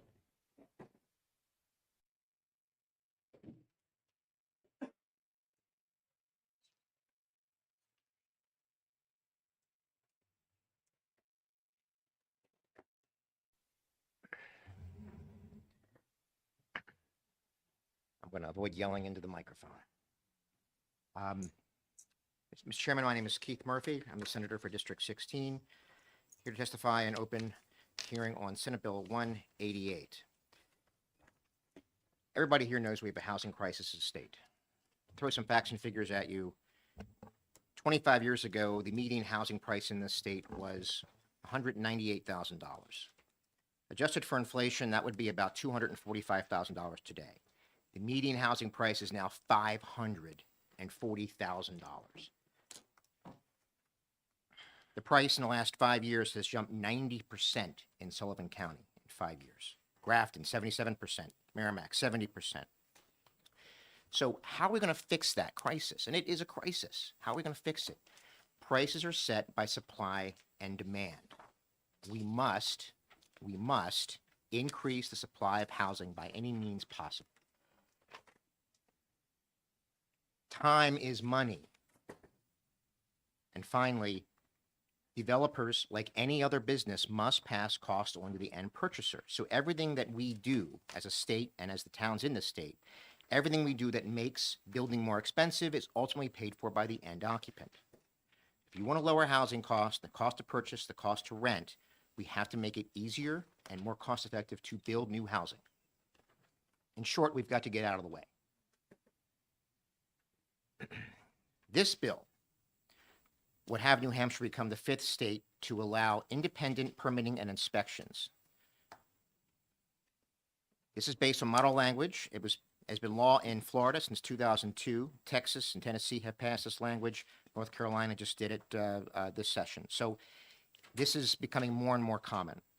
In essence, instead of going to the building department, you still have to go to get your building permits, but instead of having your plans inspected by the building department, which can take a lengthy period of time, in some cases months, you can go and hire a third-party engineer who can use his stamps, stamp the plans, they meet the requirements, take that back to the building department, get the permits, and begin building.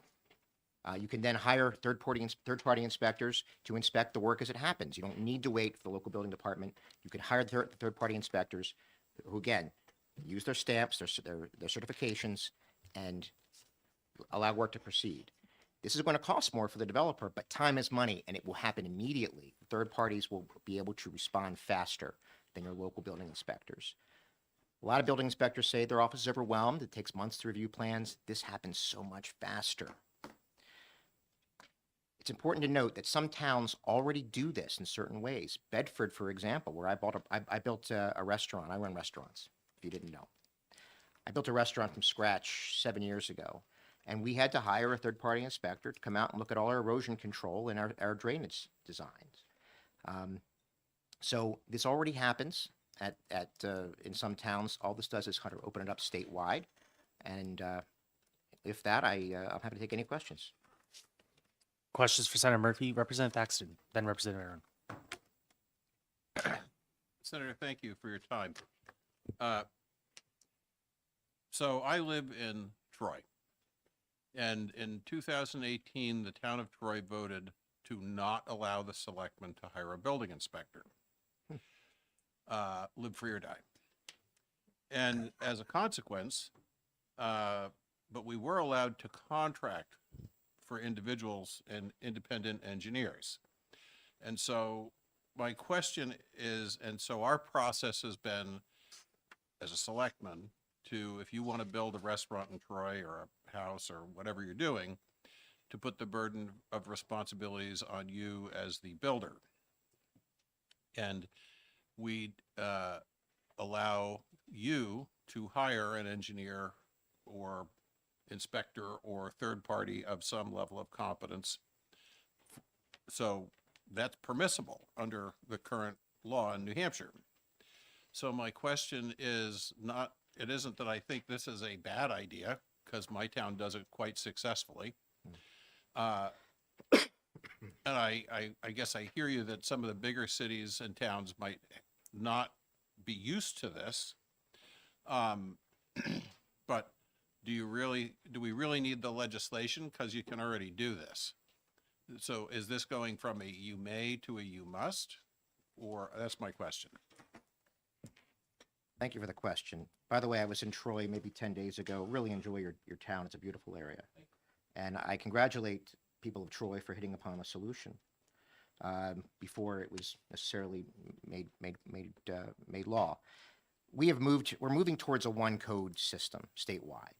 And we're doing that not because we want to trample on local control. We're doing it because builders need consistency and reliability. They need predictability. They need to be able to rely on one set of rules, not 234 different sets of rules. And to answer your question, yes, that's why we need to open it up statewide. It does move from a may, which I think most towns probably wouldn't even consider that. It's very much out of the box thinking. It moves from a That's may the beauty for of town meetings. from a may for a handful of towns that are doing it to a shall. Yes. Representative Aaron. Thank you for coming to testify. Thank you for taking my question. Who is supposed to vet these third parties? Is that the municipality that then provides a list to the homeowners or whoever to say you can pick from one of these? Because that's putting another burden on the municipality's office staff. Thank you for the question. Page 2, lines 3 through 6 of the bill allows the local agency to audit a percentage of inspections to ensure compliance with the codes. Audits are conducted randomly without prior notice. The enforcement agency has the authority to take corrective actions if any violations are found. So is this adding any responsibility? Yes, but only to the extent, and to a small fraction of the extent, that responsibilities are removed from the same agencies. If the work goes down 50%, some small amount of that work is then applied towards audits, but it saves much more time than it adds, and much more effort than it adds. There is also some safety pieces here to talk about. For example,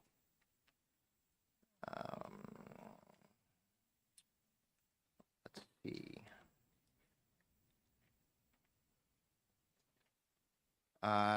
Page 3, the bottom, a provider may only provide inspections within the disciplines covered by licensure.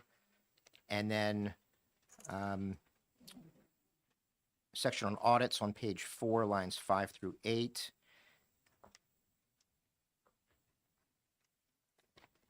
And we did amend this in the Senate to certify, to add that and a provider may not work for or be owned by the developer, the builder. They must be completely unrelated.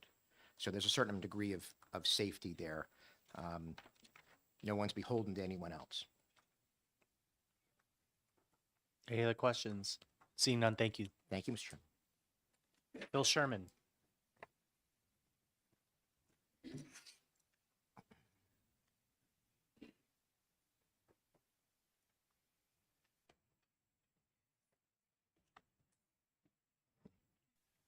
Mr. Chair, members of the committee, my name is Philip Sherman. I'm the chair of the State Building Code Review Board. We write the building code for the state for ratification by the legislature. My statements today are intended to assist the committee in understanding the relationship between the model codes included in the New Hampshire State Building Code and bills such as this that regulate similar or the same issues. After review by this is my critical point. After a review by the Department of Justice, it's been established clearly to me, because I didn't understand this, that the language in the model codes holds the same weight as though that language was written directly into statute. So we saved you a stack of ink about that thick. And those codes, again, are adopted in RSA 155A. So the result is that bills regulating code issues best address this by requiring the Building Code Review Board to update the code to reflect the intent of the bill. Here's the problem. I'll give you some examples from the International Building Code, which is one of the eight model codes within the State Building Code, where this bill differs from the model code. Other codes will have similar language. I'm going to give you 4 examples. I've got 12 more here, but I won't take up your time. So in one section, it requires the building official shall make the required inspections or shall have the authority to accept reports of inspection by individuals or agencies approved by the building official. And approved is an operative term in code land. So that means that the building official basically gets a veto over who's going to do this, not only later through an audit process. Another section allows the building official to modify the requirements of the code and to accept alternative materials, design methods of construction, and equipment. Not clear where that authority would sit. The building official shall examine the documents or cause them to be examined, but only the building official shall ascertain whether they comply. And my last example, there's many more, allows inspections only by the building official. And again, there's some provisions for approved agencies to provide that.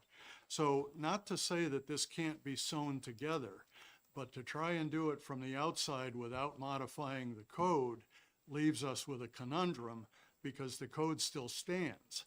So then somebody's going to be arguing about what's the most restrictive or which one takes control and so on and so forth.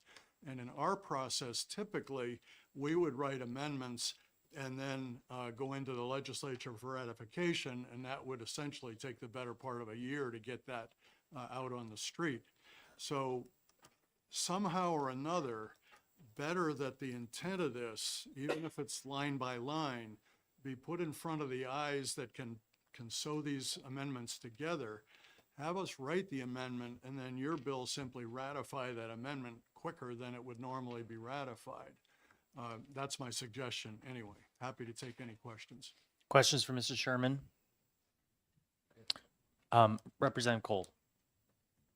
Thank you, Mr. Chairman. Thank you for taking my question.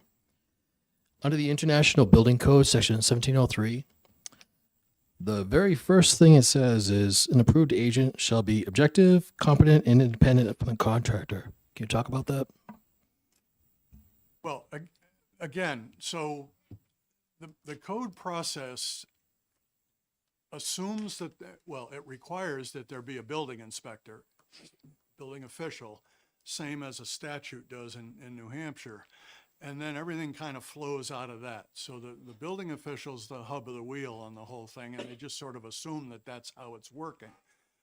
And all the other language goes into that. So when you talk about outside agencies, that approval comes through the building official. And then, you know, some competency and so forth is required, but as defined by the building official. Does farming this out create a conflict of interest? I'm sorry, I didn't. Does farming this out from a builder to a?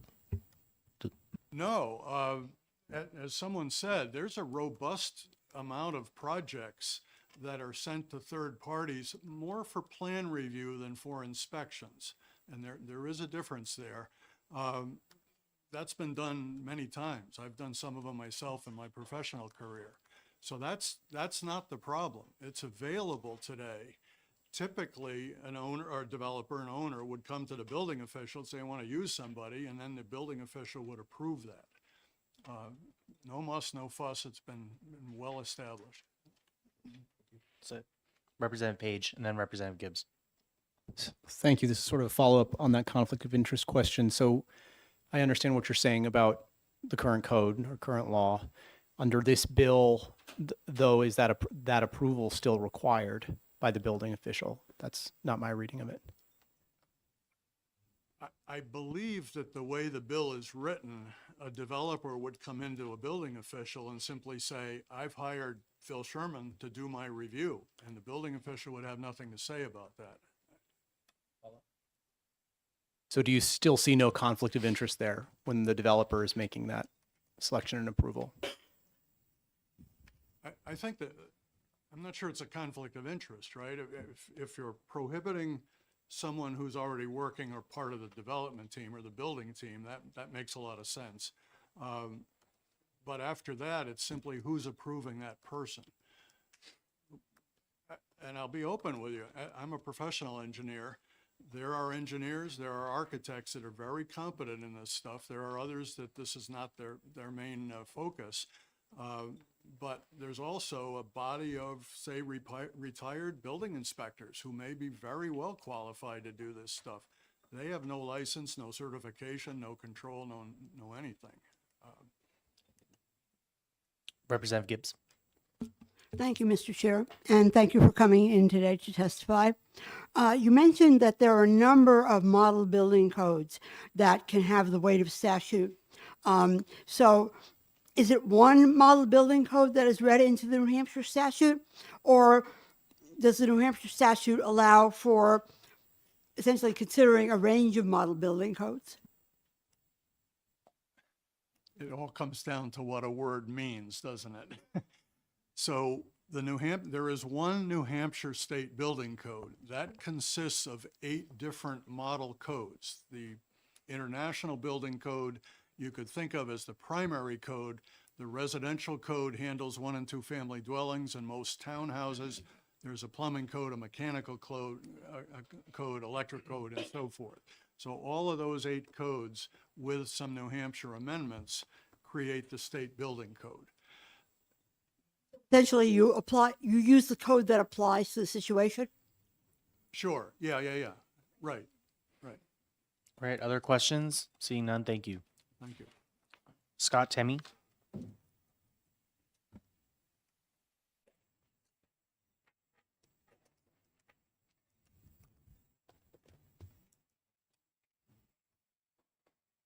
Well, good afternoon, ladies and gentlemen. Scott Tenney, representing the New Hampshire Building Officials Association, also abbreviated as the NHBOA. We understand this bill is aimed to streamline the inspection and permitting process in municipalities to facilitate faster development and what have you. However, upon our reading of this bill, there are several issues and conflicts that we feel need to be addressed within this proposed bill.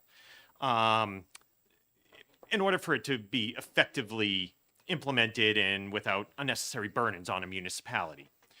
Some of those key concerns are a lack of clear definitions. In the very beginning of this bill, there's some terms and definitions that are not found within the state of New Hampshire whatsoever.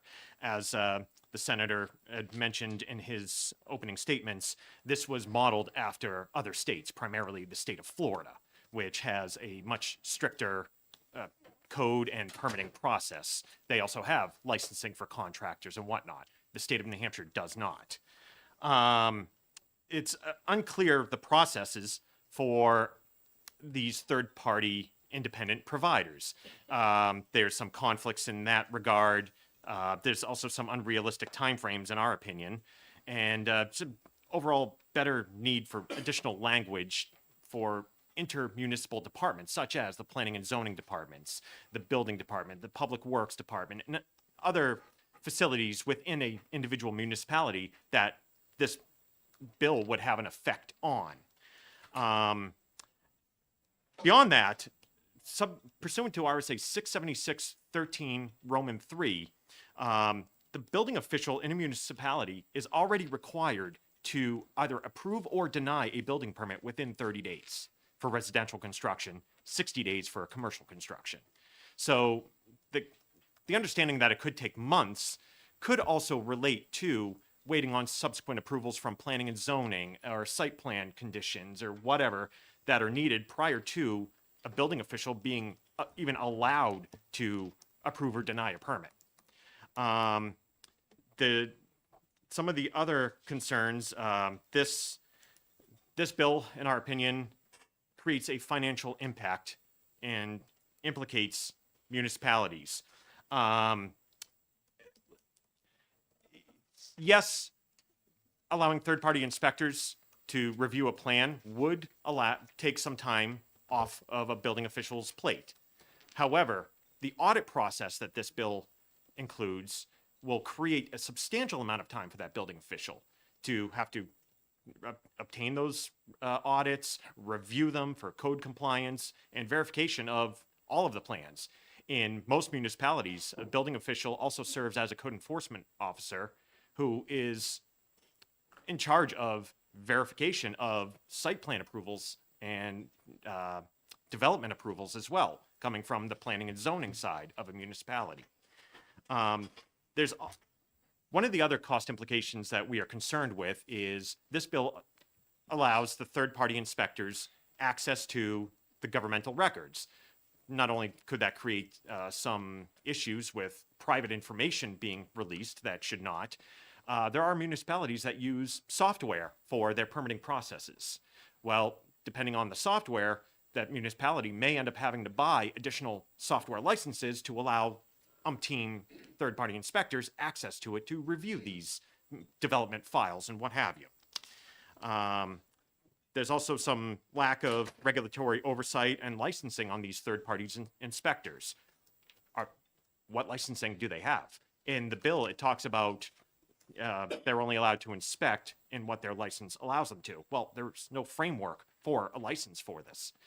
We're talking about engineers or architects, but any other inspector, unless they're so certified in any individual respect, can't inspect according to the way this is framed.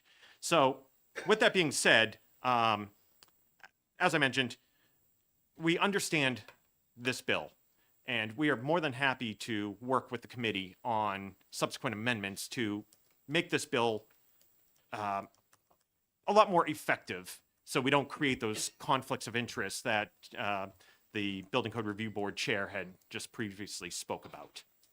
And with that, I know we're very short on time, so I will forego reading through everything else. Thank you. And I see you have written testimony, so please forward that to the committee. Oh, did I not? I'm sorry. I absolutely will. When at your convenience. Yeah. Any questions? Seeing none, thank you. Thank you. Diana Lish.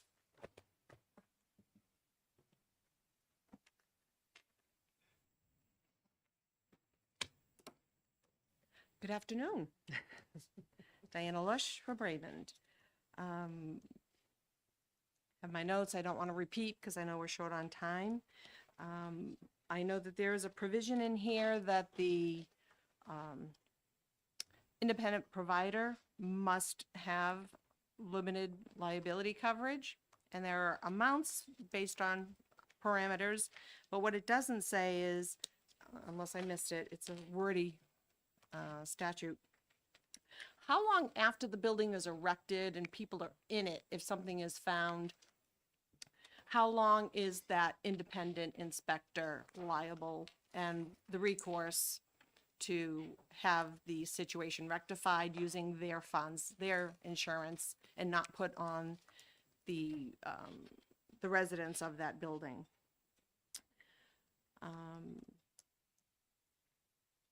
As Representative Thaxton did mention, I'm not 100% sure, but I believe in the early days of my residence in Raymond, I think we did hire an outside source, like a contractor for our building inspector. So that's already in place. If the town doesn't have code enforcement or building inspector, they can always take that course. I do have a problem with,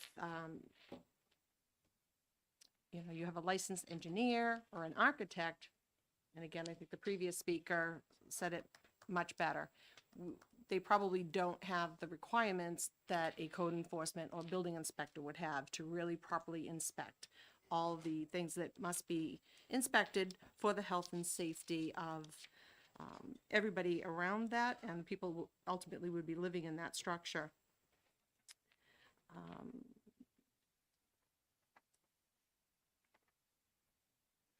I have a problem that a building permit is mentioned throughout here, and I don't think that should be taken away from the municipality at all. Having an independent or third-party inspector, I think there's room there for discussion, but I don't think the permitting process should be outside the municipal. Again, there's laws saying how quickly, such as on a planning board application, we have only so many days to get it on the docket, so many days to review and approve and or deny. So there's already laws on the books for timing of these things. And I just want to bring up one thing that, because it's been asked a few times, I don't want to confuse. Planning boards do not take applications for single-family homes. We do subdivision, site plan, commercial. So if anybody buys a piece of land, whether there's a house on it or not already, and they want to take that down and build a 3, 4, 5, 7-bedroom home, planning board has no say in that. It is all between the building inspector, again, as long as they meet the septic requirements and the water requirements. And lastly, that I think everybody keeps going around it. I don't see your name. Newell? I think you were touching on the question that I wanted to ask sitting back there. They keep talking capacity. Well, the number of bedrooms is the key component in calculating capacity. So you were right on the money on that. So let's not lose sight when we're talking about the bedrooms. So again, I think this goes a little bit too far reaching into a municipality, and the obligations and the qualifications of our current building inspectors. So I am against this bill as written. Thank you for your testimony. Any questions? Representative Thaxton. Just one brief question for clarification. And this has come up a number of times. I suspect it's a point of confusion. Is it your understanding that planning boards do not issue building permits? Building permits for single-family houses are issued by the executive of the municipality, which is either the select board or code enforcement as delegated by a town or city council. It has nothing to do with the planning board. You are correct, and I can only speak as to Raymond. We do have a building inspector / code enforcement officer who issues all permits. The planning board doesn't issue permits in any Right, but- capacity. So, follow up. So in the town of Raymond, your building inspector who issues the building permit works for the Board of Selectmen? The town, Who- I would, Well, you got two choices, yes or no. If not under the who power hires of the them? planning board. The town hires The town through the Board of Selectmen. yes. Thank you. Planning board has no role in permitting. Thank you for your testimony. Thank you. Matt Mayberry. And I'm hoping to give the committee an opportunity to eat lunch today. So if we can hopefully try to speed it up, that'd be great too. Thank you. Thank you, Chairman Matt Mayberry from the Home Builders. I'm going to abbreviate and deviate from my written statements, and I'm going to get to the little meats of the matter. This helps solve the problem. It augments short-staffed towns because, believe it or not, towns and building inspectors will weaponize their inspection process. If you don't get along with an inspector, all of a sudden, your application gets a little pushed down a little further, or you have to move a little outlet over, 1 or 2 spaces over. I wish I brought an umbrella because it sounds like the sky is falling. It's not. What we're trying to say is that they weaponize inspections. There is a developer who's looking to build the missing middle for those families between $100,000 and $200,000 of income. They will not build in the town because the building inspector has said to them, I don't like you, I don't like what you do, don't build in my town. So they're playing the waiting game. And Chairman, I will tell you the town privately, but it is one in New Hampshire and one we all know. Yes, there is. The towns still get their permit fees. So, sorry, I'm just a little incredulous on some of the things I heard because the towns who do everything perfectly, one of the towns that came here to complain about everything, offer no solutions, just no. That same town put a gas station, a Mega Gas X, on their aquifer. So when they talk about clean water and clean septics, they should look in their own backyards first. And when they fill up that gas station, take a big drink of water. If you look on page 3, section 5, line 8, it talks about that an independent provider shall be licensed, a licensed electrician, a licensed plumber, a licensed septic installer, licensed to perform stormwater drains. This is not Matt Mayberry going out there and saying, that looks pretty good. You have to have a New Hampshire license to sign off on the electrical codes. You have to have a New Hampshire license to sign off on the plumbing. These are not yahoos. Please don't paint them as such. When you go down a little bit further, we talk about some of the liability insurance. $8 million in aggregate bonds and insurance provided to. The comment was made, how long is that independent contractor liable for that home? Representatives, how long is the town liable? If a town building inspector goes and says, that's fine, are they liable? No, they're not. No, they're not. So once again, it's that fiefdom. This is mine. Ladies and gentlemen, we haven't had major zoning changes in 30 years. The cell phone was something that William Shatner used on Star Trek the last time we did these. So I'm still waiting for anyone behind me to come up with a solution instead of just saying, not us, not here, not now. It gets really old. When we talk about the license, the BCRB, Phil Sherman does a great job. If the committee wishes, an easy amendment is if you want to push the effective date out so that we can work with the Building Code Review Board and update that and bring this all as a separate issue in a packet, happy to do so. We just want to move this issue forward. You have, especially when we get up north, 2/3 of our municipalities in New Hampshire, their building inspectors are the fire chief or their designee. They're not insured. They're not offering you an $8 million bond for this project. They're doing the best they can. And you bring in those who are licensed by New Hampshire. This is not a fly by night. We're trying to augment, towns get their fees, you augment the time. This will allow other building inspectors to work on other projects, work on those restaurants. And it's optional. Developers don't have to do that. Builders don't have to do that. If some municipalities that we all kind of know about, if they provide better customer service, we wouldn't have to do this. I didn't want to do this. Senator Murphy has been a gladiator on housing because it's overdue. We as a state should thank him for having some tough conversations because we cannot keep doing business as usual and expect the same results. I'm going to get off my little soapbox now and thank you for your time and your patience. I didn't mean to yell into the microphone. It's all right. Not a problem. Representative Newell. Thank you, Mr. Chair, and thank you for taking my question. Appreciate ma'am. you being here today. I just wanted to clarify, and just for a little bit of context, we had a fire in our house last year, and so we are currently going through the process of having a contractor go and, hopefully finally going to be back in our house pretty soon.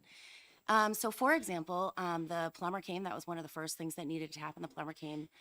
It was a licensed plumber who came and they did the work. And then after that, of course, the town inspector had to come.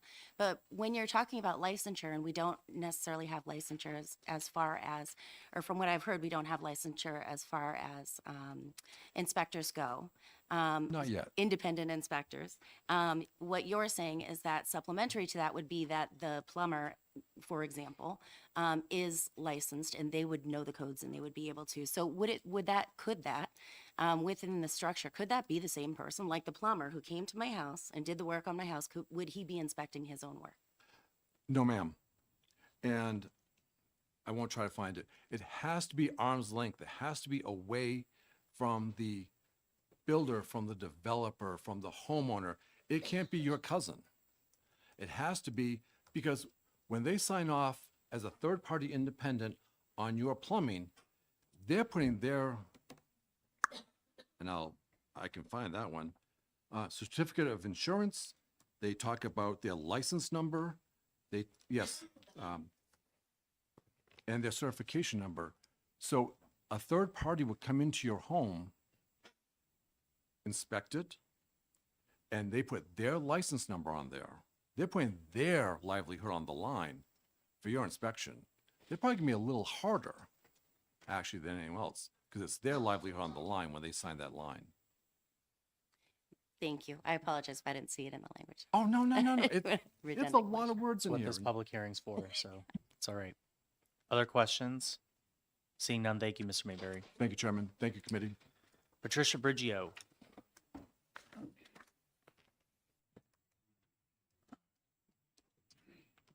Hello. And I would like to say I am deeply offended by the comments about Raymond having a gas station on their wellhead. And I will tell everybody sitting here, that is the reason I am sitting here before you. That is the reason I was elected. Our board changed hands dramatically. We made the news because of that gas station that through improper inspection, through improper eyes on our plans, we, the town of Raymond, now have a gas station sitting on our wellhead, our primary source of water for our town. And the people who replaced those who walked out on us have been working now for years to rectify the egregious sins of the former members that dared to call themselves representatives of our town.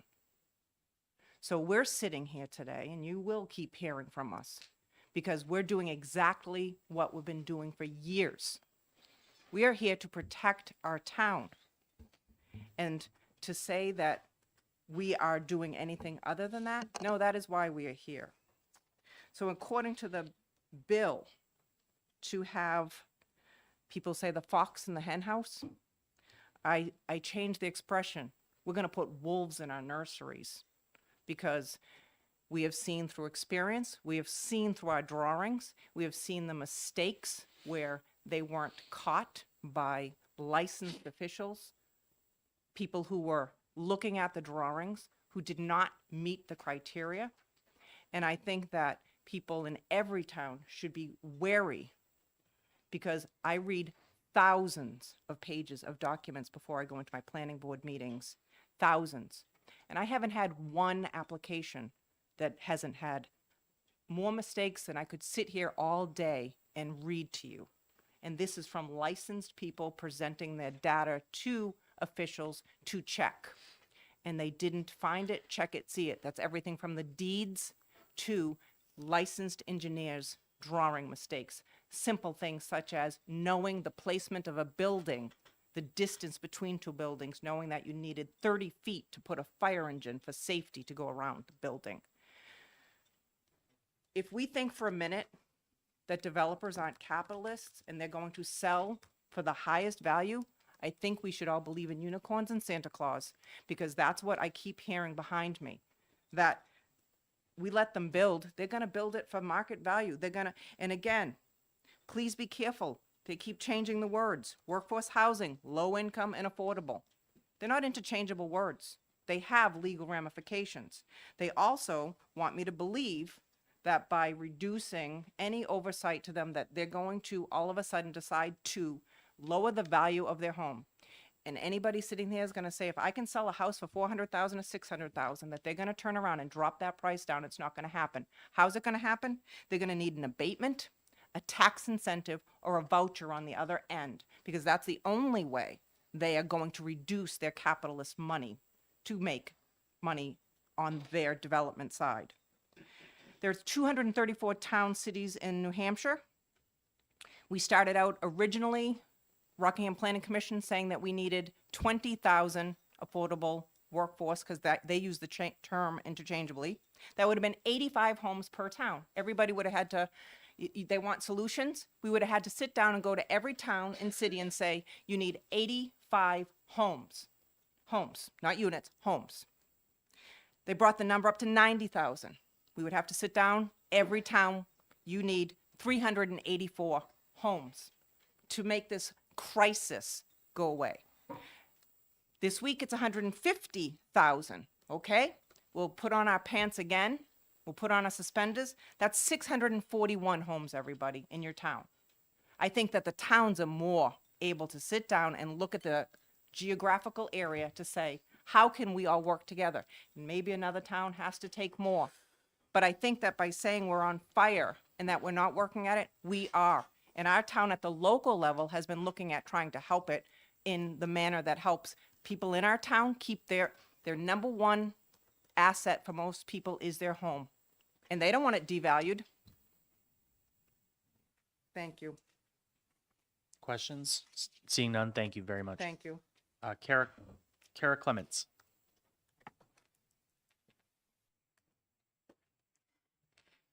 Good afternoon. Thank you, everyone, for allowing me this opportunity. My name is Kira Clements. I am here as a resident. I am also from Raymond. I am also part of the citizens who got involved when we saw things not going as they should be by the people who had the positions to make those decisions. Just a full disclosure, I am a contracted planning assistant for the town of Raymond, so I do have some insight into the planning department and the municipality on a part-time basis. My initial concern with this bill is the loss of revenue stream for the municipality. I heard it was mentioned that permit fees will not be impacted by this, but there are other fees that may be, such as inspection fees, re-inspection fees. We do have a building inspector / code enforcement officer. He is solely dedicated to the local zoning, and that is his subject matter expertise. When you have multiple resources that you're pooling from, for these types of services, you can't guarantee that they are well educated or up to code in particular municipality code. So they may interpret things differently than the actual municipality intended them for. So I think that's why it's so important to have these services within the municipality. As one of the representatives stated, their municipality has adopted the ability to have this happen already, and it sounds as though that is an option for communities that want to go that route. In comparison, I think we're close to 11,000 residents. I think Troy is at just over 2,000, so it's a little more manageable in that environment. We have a lot of activity in our department. You know, we are very strapped with the resources that we have covering everything, but I feel that there aren't these huge delays. I am not seeing anybody coming in complaining that they can't get the inspector to come out and assist them. And, you know, even we recently went to a 4-day work week. Even at that, there's no complaints coming in from my perspective where people are having a hard time getting through. So let's not let a few bad apples spoil the entire bunch. And let's allow our municipalities to have that option if it's already available and they want to go that route, allow them to do so. But I am concerned that there will be a impact with the revenue stream to that department. And I thank you very much. Okay. Questions? Seeing none. Thank you. Our last speaker, Sarah Burke Cohen. No, she's here.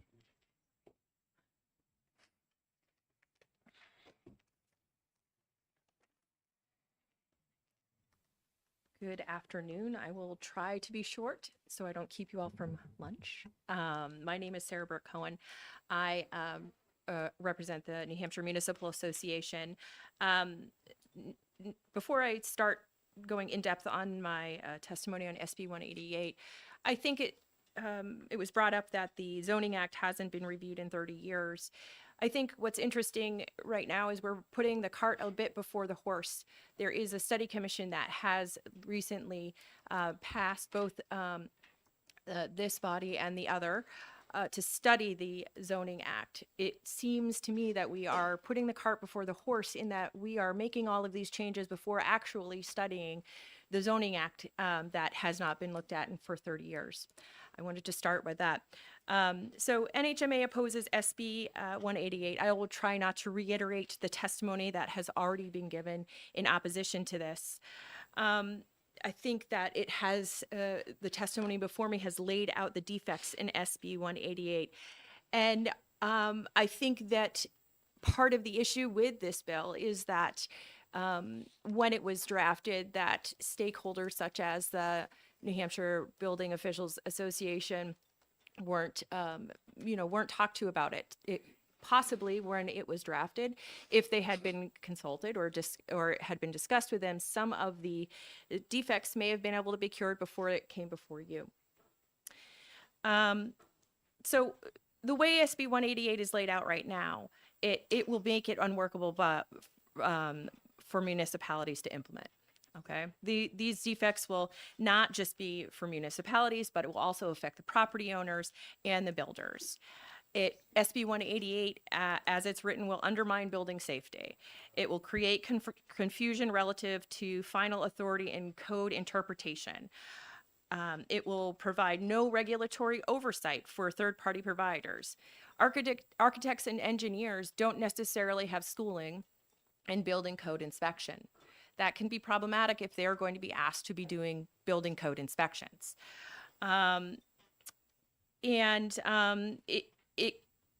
It makes a framework that at the end of the day will essentially allow issuance of permits by default or certificates of occupancy by default, which seems again to tie back to potential issues with building safety.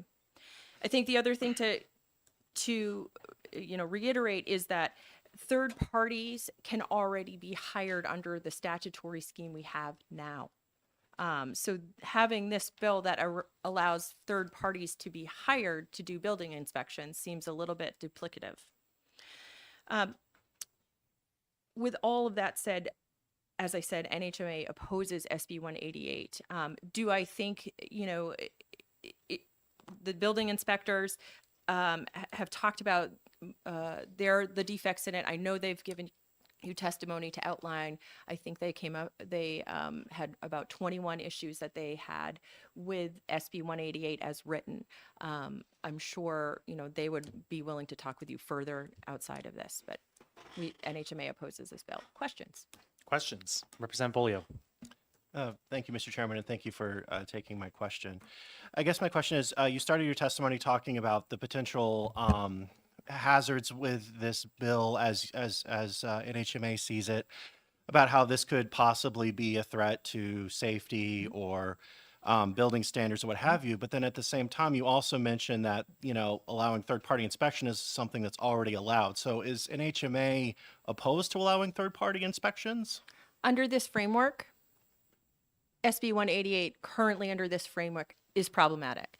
The third-party inspectors that are under this framework are people, like I just said, who are engineers, architects, as defined in this bill, who don't necessarily have the same regulatory scheme or qualifications as are outlined in the current statutes relative to third parties, providers, third-party inspectors. I'm curious, having known a great number of building inspectors in New Hampshire and the great state of Maryland, is there an actual requirement for building inspectors that you're aware of besides a pickup truck and a step stool? Because I'm not aware of it. You are correct. Many do have schooling for it, but I do not believe it is required. Follow up? Yep. So by implication, an engineer or an architect might in fact have more education and understanding of construction and building than a town building inspector, where you disagree with that.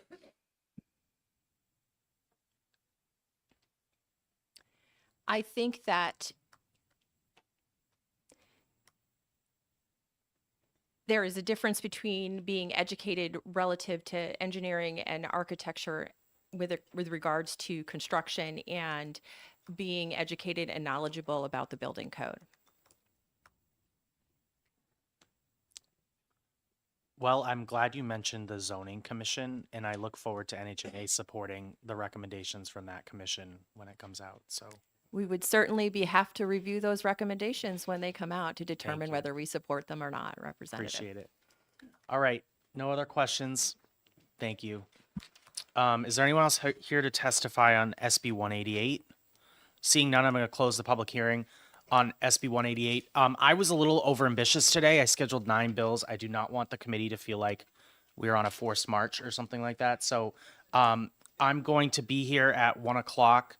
I'm recessing that public hearing to next Tuesday, and then I'm going to recess one later this afternoon as well. So we'll just take it a little easy. So I will be here at 1 o'clock to recess the hearing, but the committee will not be here. It does not need to be back till 1:30. Yep. So I have to do this. I have to do this on the exact time. But SB 282, I'm going to recess till next Tuesday, 4:15 at 1:30. And then SB 170 at 2:30. I will recess it till next Tuesday at 2 o'clock. Set. So that still leaves 2 bills for this afternoon. We'll be meeting again at 1:30 to hear SB 283, and then at 2 o'clock to hear SB 284. Okay. So with that, we're in recess until 1:30.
The time being 1 o'clock, I'm going to open up the public hearing on SB 282 and recess the public hearing on SB 282 till next Tuesday at 1:30. And now I'm going to close the hearing.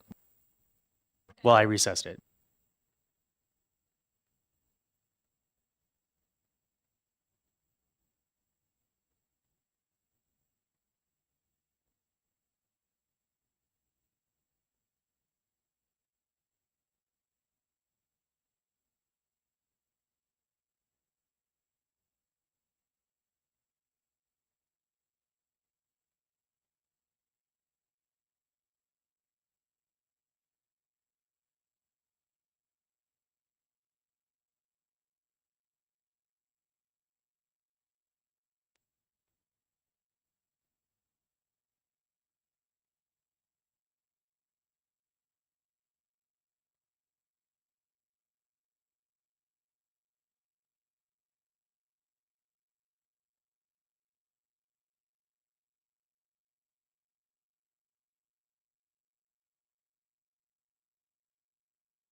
Okay, so the time is 1:32. I'm going to open up the public hearing on SB 283, and I want to recognize the prime sponsor, Senator Keith Murphy. Welcome Thank you, back. Mr. Chairman. Senator Keith Murphy, representing people of Senate District 16.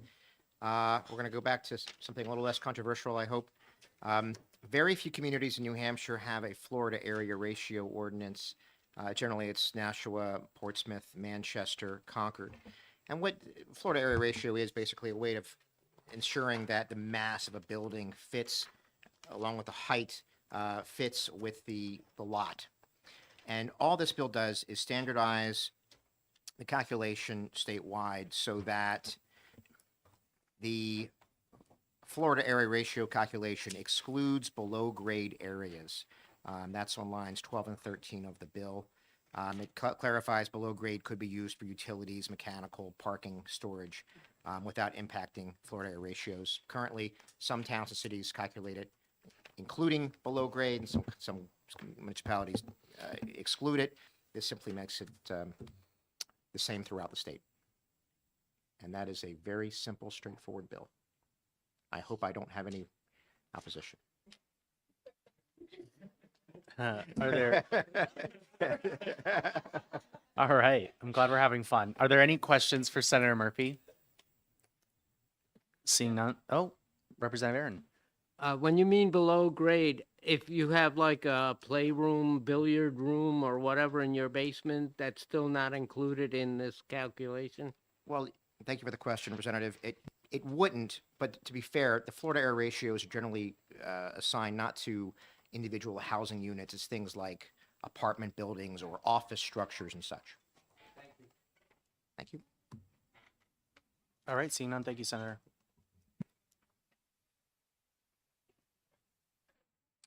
Brody DeShays.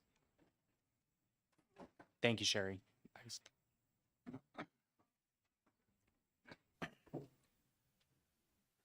Thank you, Mr. Chairman, and thank you to the committee. For the record, my name is Brody DeShays. I represent the New Hampshire Municipal Association. I hope everyone had a great lunch, and I am testifying in opposition on behalf of the Municipal Association against Senate Bill 283. Just some concerns that we have with the bill currently is in the proposed new 674:78:2. Sorry, 674:78 Roman 2 lines 15 and 17. They to us don't seem entirely necessary. The below grade is or is not excluded, and that's usually going to be determined in some of the local ordinances. Often, if the below grade area is finished or livable space, it is included in the floor area ratio. Paragraph 3, lines 18 through 20, we also view this as not necessarily necessary. If the bill moves forward, it should likely, in our opinion, be deleted. All it is saying is that planning and zoning boards may continue to do their jobs, which is already described in RSA 673:3. The language also seems to give zoning boards more authority. They do not, in ordinary course, quote, review and approve new construction projects, end quote. So you'd be giving zoning boards basically the ability to say no to any new construction projects, which we would imagine the intent was not to do that. Zoning boards, they'd only grant variances or special exceptions for proposed uses, and the planning board typically approves the construction details, but not ultimately whether or not the construction, the ultimate building permit. This mentions construction projects, but what a planning board does is not just approve a construction project or not. So the proposed new RSA 674:79, so that's the lines 22 through 23 is also pretty confusing. We view this as very vague and would be kind of unenforceable. So who will enforce and how the requirement to review height limitations? What standard will be used to decide whether revision of height limitations is necessary? And what does, quote, align with the goals of this subdivision even mean? We're not entirely sure because it's just very open-ended and there's lack of definition and clarity. Likely municipalities can have a hard time figuring out whether or not their zoning ordinances existing are compatible with this, and if not, how they should change them to make them compatible, and whether or not that's clear to future developers in their municipality. The language in lines 21 through 22 instructing municipalities to, quote, to review and revise height limitations to align with the goals of this subdivision seems very broad and it just lacks clarity on what, if any, action a municipality is required to take. We believe the intent may be for municipalities with floor area ratios to review and revise their height limitations to allow taller buildings. However, typically height limitations are set independently by floor area ratios and sometimes work at cross purposes with each other. So it's not clear how changing floor area ratios to exclude below grade areas would have a direct impact on a municipality's height limitations. We would suggest striking lines 21 through 22, absent the clarity on the intent in this section. And that's that's my testimony. If anyone has any questions, I'll yield. Questions for Mr. Deshays? Seeing none, thank you. Thank you. Patricia Brigio. Welcome back. Welcome. I'm glad to be back. I'm not going to reiterate. I have a lot of the same concerns that were just expressed. My thing is that I don't see where some of this language also it potentially would conflict with some of our fire ordinances for our height requirements. So I worry about if there's any conflicting language and if that has been reviewed for height requirements and if forcing language is going to cause. And again, I have not unfortunately had the time to sit through and give you an example, but I know that our height requirements in regards to the ability of our fire truck, what it can and can't do, and also the ability of the pressure of our municipal system for height requirements is if any of that had been studied and made sure that that was looked into. Questions? No. Thank you. Thank you. Rainey Merriman.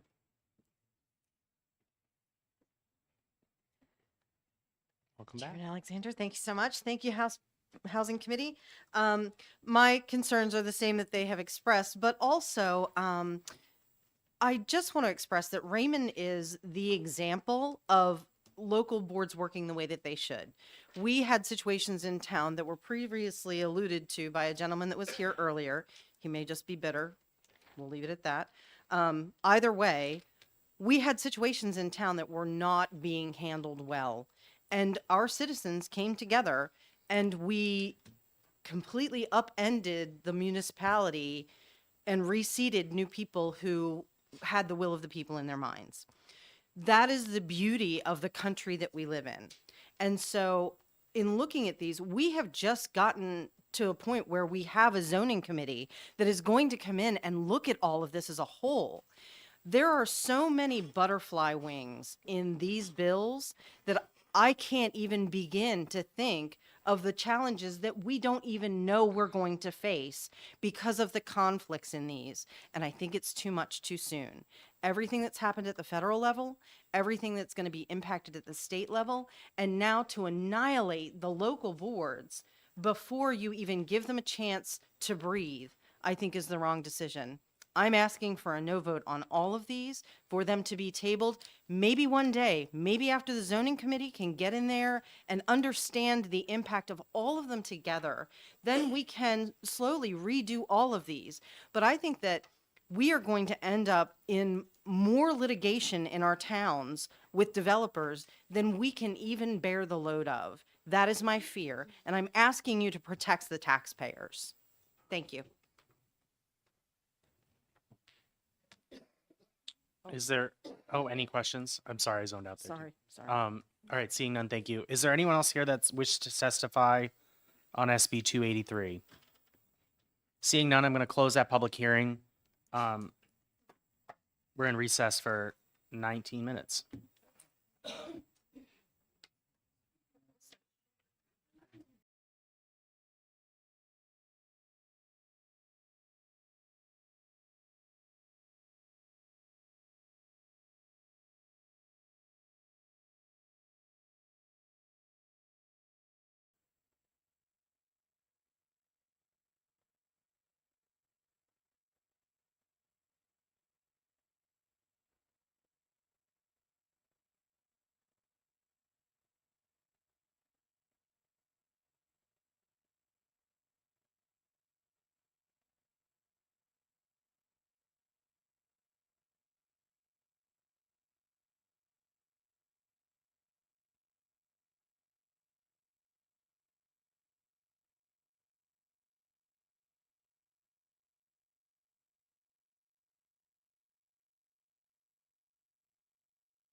Okay, so we're about to open up the public hearing on SB 284, but I did want to, Vice Chair reminded me to make an announcement that we have a field trip coming up because, you know, this is fun, but we also should do other things that are fun.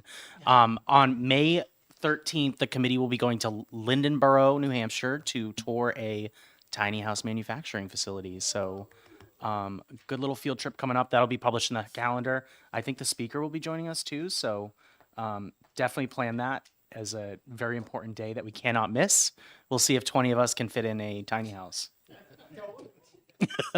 Okay. I'm bringing snacks. If anybody has any allergies, let me know. The clerk will hook us up.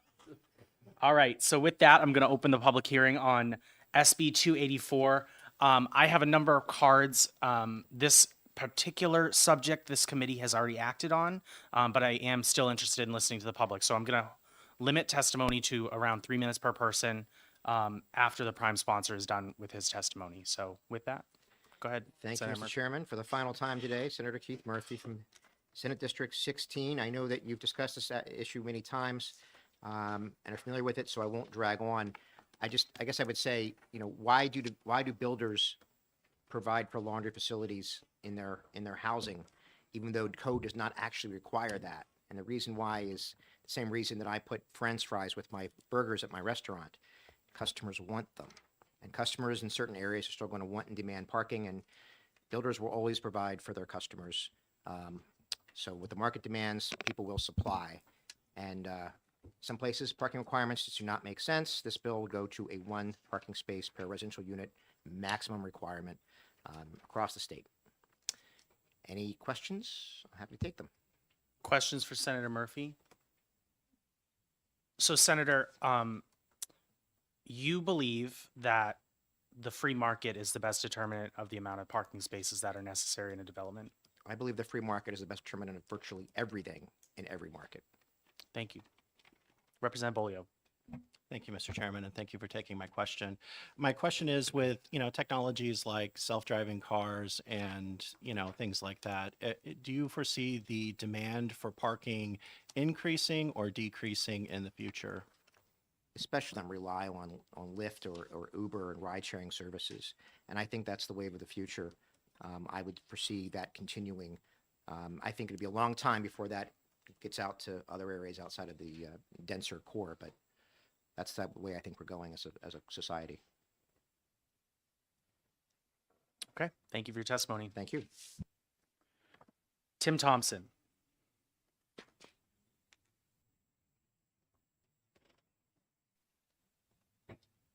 Thank you, Mr. Chairman, members of the committee. Just turn your mic on for us. Thank you. Apologize for that. Thank you, Mr. Chairman, members of the committee. My name is Tim Thompson. I'm the Assistant Director of Community Development for the City of Concord. I've been a professional planner and land use practitioner in New Hampshire for nearly 30 years. You should have a letter dated April 7th from City Manager Thomas Bell regarding this particular bill. The city has some minor concerns about this bill. I will probably be back next week to talk with you guys about Senate Bill 170. But the comments of the city are pretty simple. Number one, the state last year enacted amendments to 2 statutes that limited the maximum parking requirement to 1.5 units per residential unit. Those requirements have been in effect for less than a year. We don't believe there's been any time to really measure the impact those changes have had on the New Hampshire's housing community and community development. And lastly, we believe there's a technical issue with the language as it's written. We believe the numbers are reversed, that the 1 unit per 1 parking space per unit should be applied to the smaller units and the 1.5 to the larger units. Happy to take any questions any members of the committee may have. Questions for Mr. Thompson? Representative Bolio. Thank you, Mr. Chairman, and thank you for taking my question. I guess my question is, in terms of planning for the city of Concord, what is a bigger planning issue for the city of Concord? And not enough parking spaces or not enough housing? In Concord, we are actually in the middle of a housing boom. We have over 2,300 units of housing that are either under construction or in the permitting process at some stage, including over 400 affordable or workforce units. So the production of housing has not been an issue of right for the city. When we do talk about the more denser urban areas of the city, we do have concerns about the limited amount of on-street public parking that we have, particularly given the age of some of our narrow streets in the city, which during the winter months and during storm events, we have issues with people parking because of the narrow width of those streets. We have certain streets that we limit parking where if there is the vehicle parked on the side of the street, it would lessen the travel lane to 12 feet or less. We have about 84 of such streets in the city of Concord, which is mostly in the dense residential urban neighborhoods. So a parking requirement, making sure that we have sufficient on-site parking, even for those urban units, is important for us as a city. Okay, thank you for your testimony. Thank you. Sam Hooper.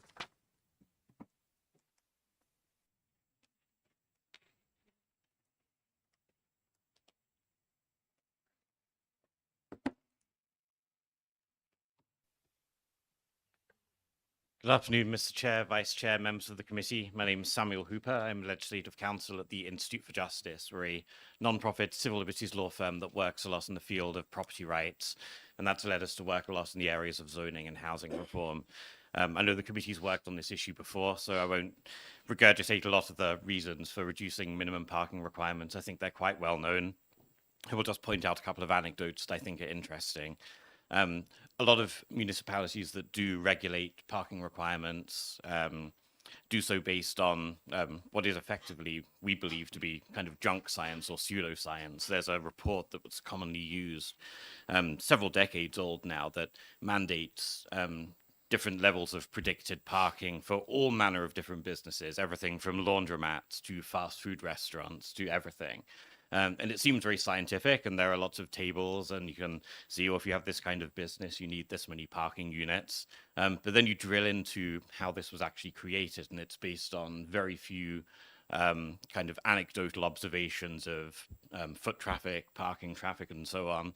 And so the whole edifice of minimum parking requirements is kind of built on this rather tenuous, unsubstantiated report. I'm not saying that every municipality does it like this, but in our experience working on this issue around the country, a lot of municipalities do tend to rely on this kind of almost junk science when justifying minimum parking requirements. In terms of places that have already implemented things like this, I actually live in Austin, Texas, which in 2023 repealed minimum parking requirements. The sky hasn't fallen in Austin. It's been quite successful. And you have, and by allowing developers to, build the kind of housing and build the amount of parking that they believe based on their frontline experience is actually necessary, it tends to work quite well. You have, in the downtown core, new high-rise buildings going up that cater to people that don't need cars, that like to use Waymo autonomous vehicles or Ubers, rideshare, other things like that have very little parking. And then obviously further out, then you have more parking. The market tends to be a very good determinant of how much parking is required, and for that reason, we support minimum parking reduction and encourage support of Senate Bill 284. Very happy to take any questions. Any questions? Seeing none. Oh, Representative Hicks. Thank you, Mr. Chairman. Just briefly, do you have any comparables for cities more similar to our cities in New Hampshire than Austin, Texas? Yes, so this has been tried not just in larger municipalities and very growing municipalities. Obviously, Austin is a kind of edge case because it doubled in population over a couple of decades. It's also been implemented in several smaller cities in Minnesota as well, that tend to perhaps more mirror the kind of gentle urban density and the more rural nature that you would see in New Hampshire as well. Again, this has only been implemented fairly recently within the last couple of years, so we only have kind of anecdotal information rather than hard data. But again, what we've seen so far has been encouraging. Developers build the amount of parking that they believe is necessary, and it hasn't caused, the issues of, people just searching endlessly for parking spaces. The market's tended to provide quite well for what's needed. All right. Thank you for your testimony. Thank you very much. Diana Lush.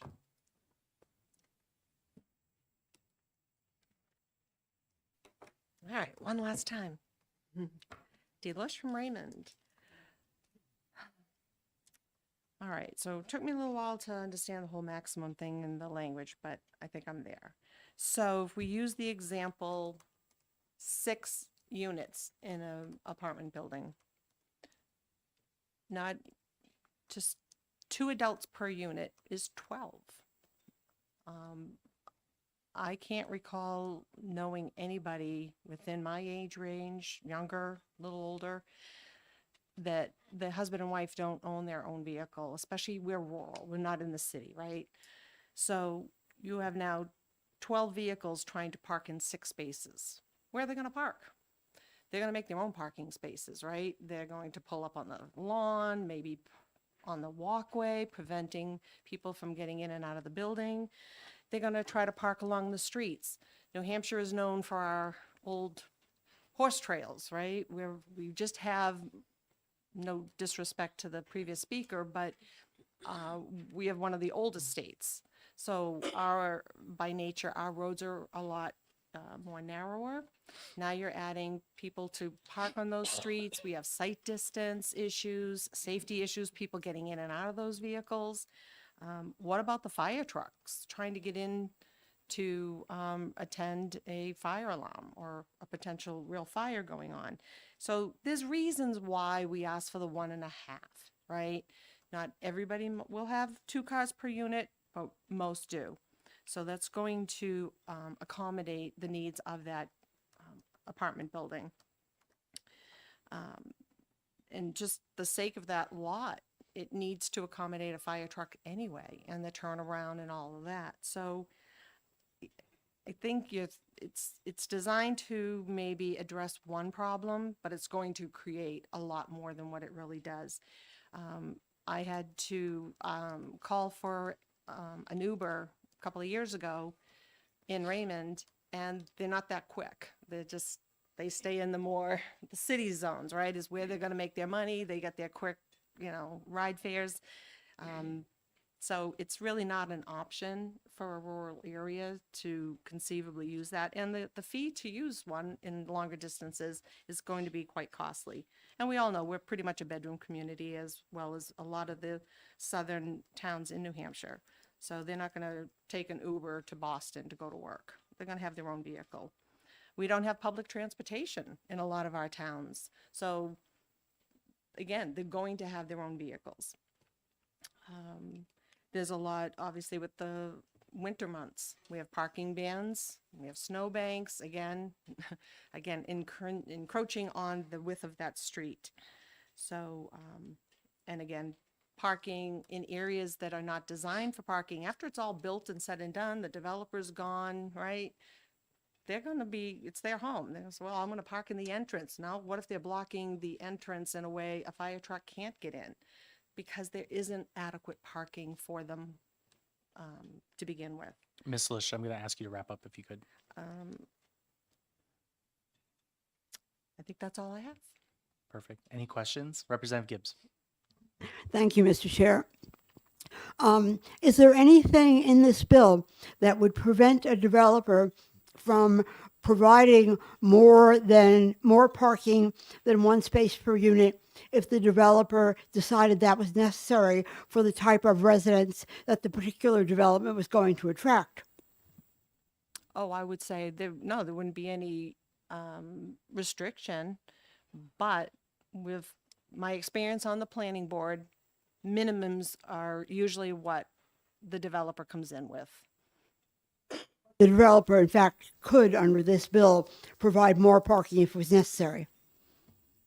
They could, but it's most unlikely. Representative Thaxton. Wouldn't it be on a problem for the developer if he provided inadequate parking?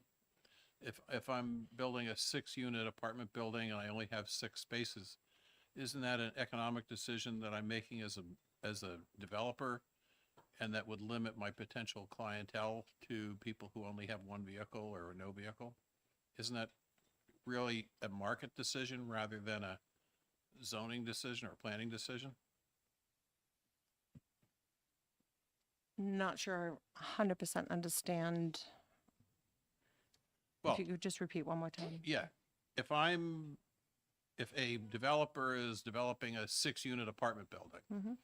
and he only wants to put in 6 parking spaces, because in his judgment, there's a market for units that don't have parking because of whatever Ouija board he makes his decisions on. if that turns out to be either right or wrong, isn't that really an issue for him? How does that become an issue for the municipality if he doesn't have, if there's only 6 spaces there? He can't rent the units out, that's his problem. Or can't sell the units, that's his problem. Wouldn't you agree with that? I would say twofold. A potential resident, we've all addressed it. The whole theme of today's hearing is all about needing more places to live. I think residents will live in a place that is less than what they'll maybe make more compromises for. Maybe they're not looking at the big picture, right? We don't expect the normal resident to understand that, well, boy, it's a really small parking spot and I only have 1 car, so I'm going to rent, or even if I have 2, maybe they're not all taken up when I go to rent that apartment out and sign my lease. They're not going to understand the impact of, well, geez, what if somebody has guests over? Where are they going to park? That parking lot is going to fill up very quickly, but it might not be to the potential leaser of that apartment at that time. So I don't think there's very many empty apartment buildings anywhere in the state because people need a place to live, but they don't have the capacity that we have and the knowledge that we have of why that parking lot needs to be a certain size to accommodate everybody's health and safety. Did I answer you? I understand your point. Okay. Any other questions? Seeing none, thank you. Thank you. Nick Taylor.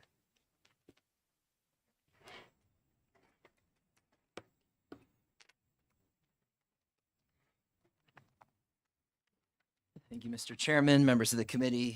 Nick Taylor, Director of Housing Action, New Hampshire. We're in support of the bill.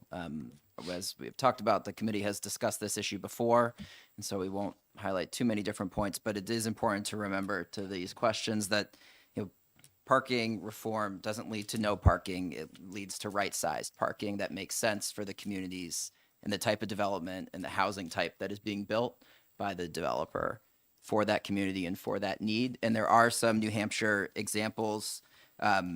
Dover does not have firm parking requirements. The town of Seabrook, so very different from a Manchester, Nashua, does not have parking minimum requirements. So this is something that has been done in New Hampshire, and you're not seeing cars sort of littered on the side of the road there. People are building to the need of the communities that make the most sense. So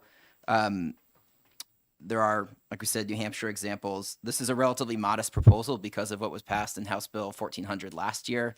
This is really taking that reform from the 10 plus units that are in current law down to the sort of duplexes, triplexes, ADUs, some of the other types of housing that are being considered here.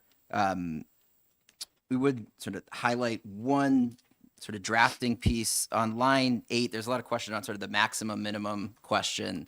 House Bill 382, which this committee passed and passed on consent, just stated shall not require more than 1 residential parking space. So it didn't use the maximum minimum language because that has been a challenge in the past as well. Most communities do not have parking maximums. Most communities have parking minimums that are required to build, not the maximum that you would be limited to. So we encourage the committee to continue supporting parking reform and thinks it makes a big difference. Happy to take any questions. Thank you. Any questions? Seeing none, thank you. Sharon Monahan.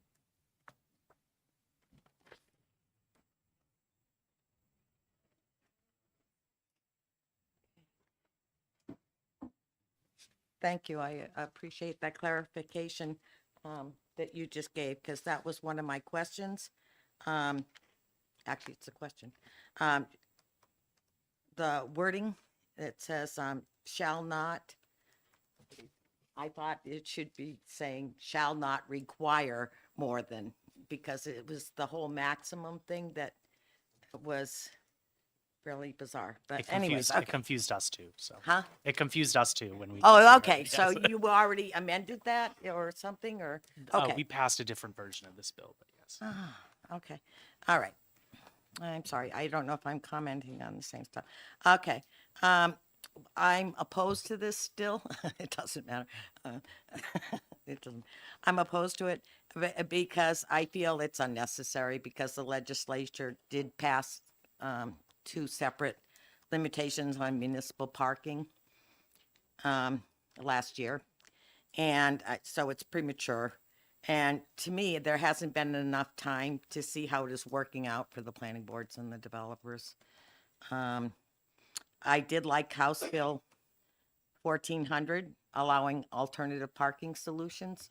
I thought that was very well written, and I'd really like to see how that plays out, you know? And that became effective in July of 2024. However, the one that you're changing, or this amendment intends to modify, is RSA 674-76-7. And that just became effective January 1st this year. So nobody's had a chance to see how the 1.5 spaces or the workforce or anything works. Okay, so the truth is, you don't even know if the developers are going to like the 1.5 units for multifamily developments of 10 units or more. Okay, Peterborough has a minimum parking standards of 2 parking spaces per residential unit and 1 parking space for an accessory dwelling unit or elderly housing unit, okay? And this has been the norm. It's considered the norm with the developers. I can honestly say that's considered the norm.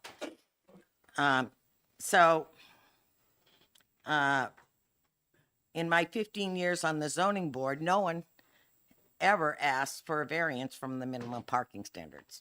So I didn't see it as an issue. We only had 1 person. Because of the bills pending last year, the last 3 years, knowing about the minimum parking. Also, we care about, in general, environmentally, we care about minimum parking because we'd like to see more green space, okay? And also it gets into stormwater management and impervious surface areas, and Peterborough happens to be, our whole downtown is along 2 protected rivers. So it's the impervious surface area and shoreline protection issues. Ms. Monahan, if you can wrap up for us, that'd be great. Okay. All right. So the other reasons why I'm just saying that the developers are not against the norm. Okay. They're just not. They're not crying for it.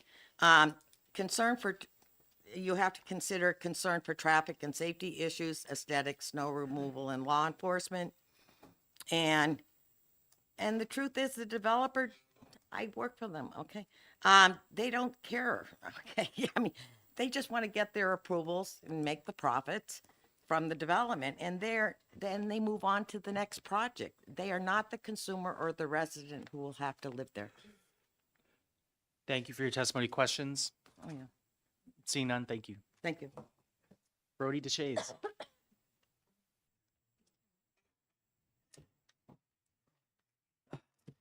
I am back for the last time. Thank you to the committee, and thank you to the chairman for letting me speak today. My name is Brody DeShays. I represent the New Hampshire Municipal Association. I'm not going to repeat some of the things that were said, but I'm going to address the bill and the subject matter of parking and driving and access to public transport. First, I want to flag that the city of Austin, Texas was mentioned previously. Austin, Texas has a population of 2.3 million people and square mileage about 300. That'd be like trying to fit fitting half of Austin, Texas would be like fitting New Hampshire and Pittsburgh, New Hampshire, just one municipality. So just the nature of trying to compare the two, a rural state like New Hampshire to Austin, Texas, it doesn't add up. The data doesn't match. It doesn't make sense. I also want to flag that according to All Transit, a nonpartisan, nonprofit organization that many planners use for, basically justifying why better public transportation is needed in many states, to help with planning and development. New Hampshire lacks 48th for public transport. 48th, right? 48th. We're beat by South Dakota, Idaho, Wyoming, West Virginia. Maine has us beat by like 10 spots. Maine's even bigger and more rural than we are. So I just want to flag that New Hampshire does not have any robust public transportation. I'm willing to bet everyone here got in a car from a parking spot that was on site at their house and drove to the legislature here in some designated parking spot, or paid for parking for the city of Concord. And then we'll drive back to a designated parking spot. If you live in a development, it was likely a requirement of the zoning ordinances that that parking spot exist. I also want to point out the 1.5 spaces that's in state law is not an arbitrary number. Most households in New Hampshire need 1 to 2 cars, right? So 1.5 is kind of average. So when I go to work every morning, I need a car. My wife also needs a car to get to work. So we have 2 spots, and there's some people where it might be, a single mother or one older adult who lives in a single bedroom unit that they only need 1 car. I also want to point out that municipalities and taxpayers, they shouldn't be the ones bearing the burden of funding public and private parking, which would become necessary if they couldn't require 1.5 spaces per unit of high density housing development. I mean, really, it's a huge issue in many municipalities, especially in their dense downtowns. It falls once you don't ensure that there's adequate parking, so then people can safely park in denser areas and where those developments are, and where we're trying to incentivize some of those developments or cluster developments, you're just basically kicking it to the property taxpayers to say, okay, figure out where you're going to build a public parking garage, figure out where you're going to find other public parking places, take that green space that was originally a park and turn it into a larger parking lot, which has a negative impact on the entire characteristics of the municipality. So it's honestly, and based on the last testimony and what I've heard from developers, myself, and people who are builders and contractors, parking requirements is not what's causing the housing crisis, right? It's not just zoning mandates. Zoning mandates are not going to solve any of this either. It's way driven more by labor, cost of goods, cost of construction, a myriad of things. So I think, when all these zoning mandates go into place and when we can't even see the impacts of the previous zoning mandates that only went into law on July 1st, we're not really doing a full service to the municipalities and the residents of the state to actually see what are the fruits born from the original zoning mandates, and ultimately what are going to be the actual impacts and results from some of these zoning mandates. So with that, I'll take any questions. Representative Hicks. What 2 states were we better than? Sorry, what was? What 2 states are we better than? Let's Because go. Vermont has the cow bus that goes back and forth, so it can't be Vermont. Alabama, Arkansas, Mississippi. Actually, we're all about rated the same. Okay. Thank you for your testimony. Rainey Merriman.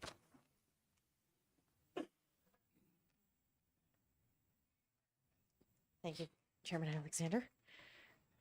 Oh, you city slickers taking your Ubers. So we don't have the option. I tried to call an Uber not long ago, and there was just none available. I live in a place where that doesn't actually exist. And so as a statewide bill, I'm a no-go on this. We can't, this is exactly the reason that New Hampshire in particular needs to have local control of some of our situations. And the other thing that strikes me, and this is just something that I've noticed, I have a 17-year-old and a 19-year-old. They're fabulous and I love them. They both drive. Not only them, this is a trend I think that's happening. I can immediately think of 4 families that we know that have more cars than the drivers in their homes. It's a trend. These kids, and I don't know if it's because there's more cars on the market that are used that they have access to. I have no idea, but one of them just bought a crappy old truck that's a stick shift. He's really excited about it.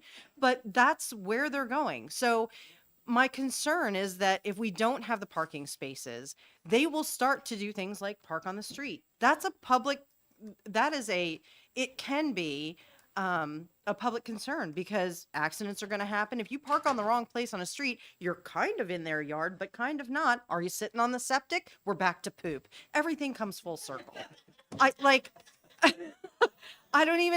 But seriously, I think it's a serious concern. So I am absolutely opposed to this bill. You already passed one. Let's just let the dust settle. Let it settle. So, and I just want to read real quick something that I had prepared. It's the culmination of these bills that we really need to take a look at. A single vote has no value, but at some point, a collection of valueless votes becomes an unstoppable force of influence. That's why we're here today. Over the last many days, it's come to my attention that many of the duties of our local zoning and planning boards are about to be dissolved or usurped by the legislature in an effort to remove their authority to the state level. It seems that this is being done under the auspice of personal freedom and the nationwide housing crisis that New Hampshire also suffers from. Everyone can agree that New Hampshire does share the same housing crisis being felt all over the nation. We can also agree that with a state motto like live free or die, we take our personal rights very seriously. Some believe that the collision of these two principles should be handled at the state level in order to alleviate the stress of both.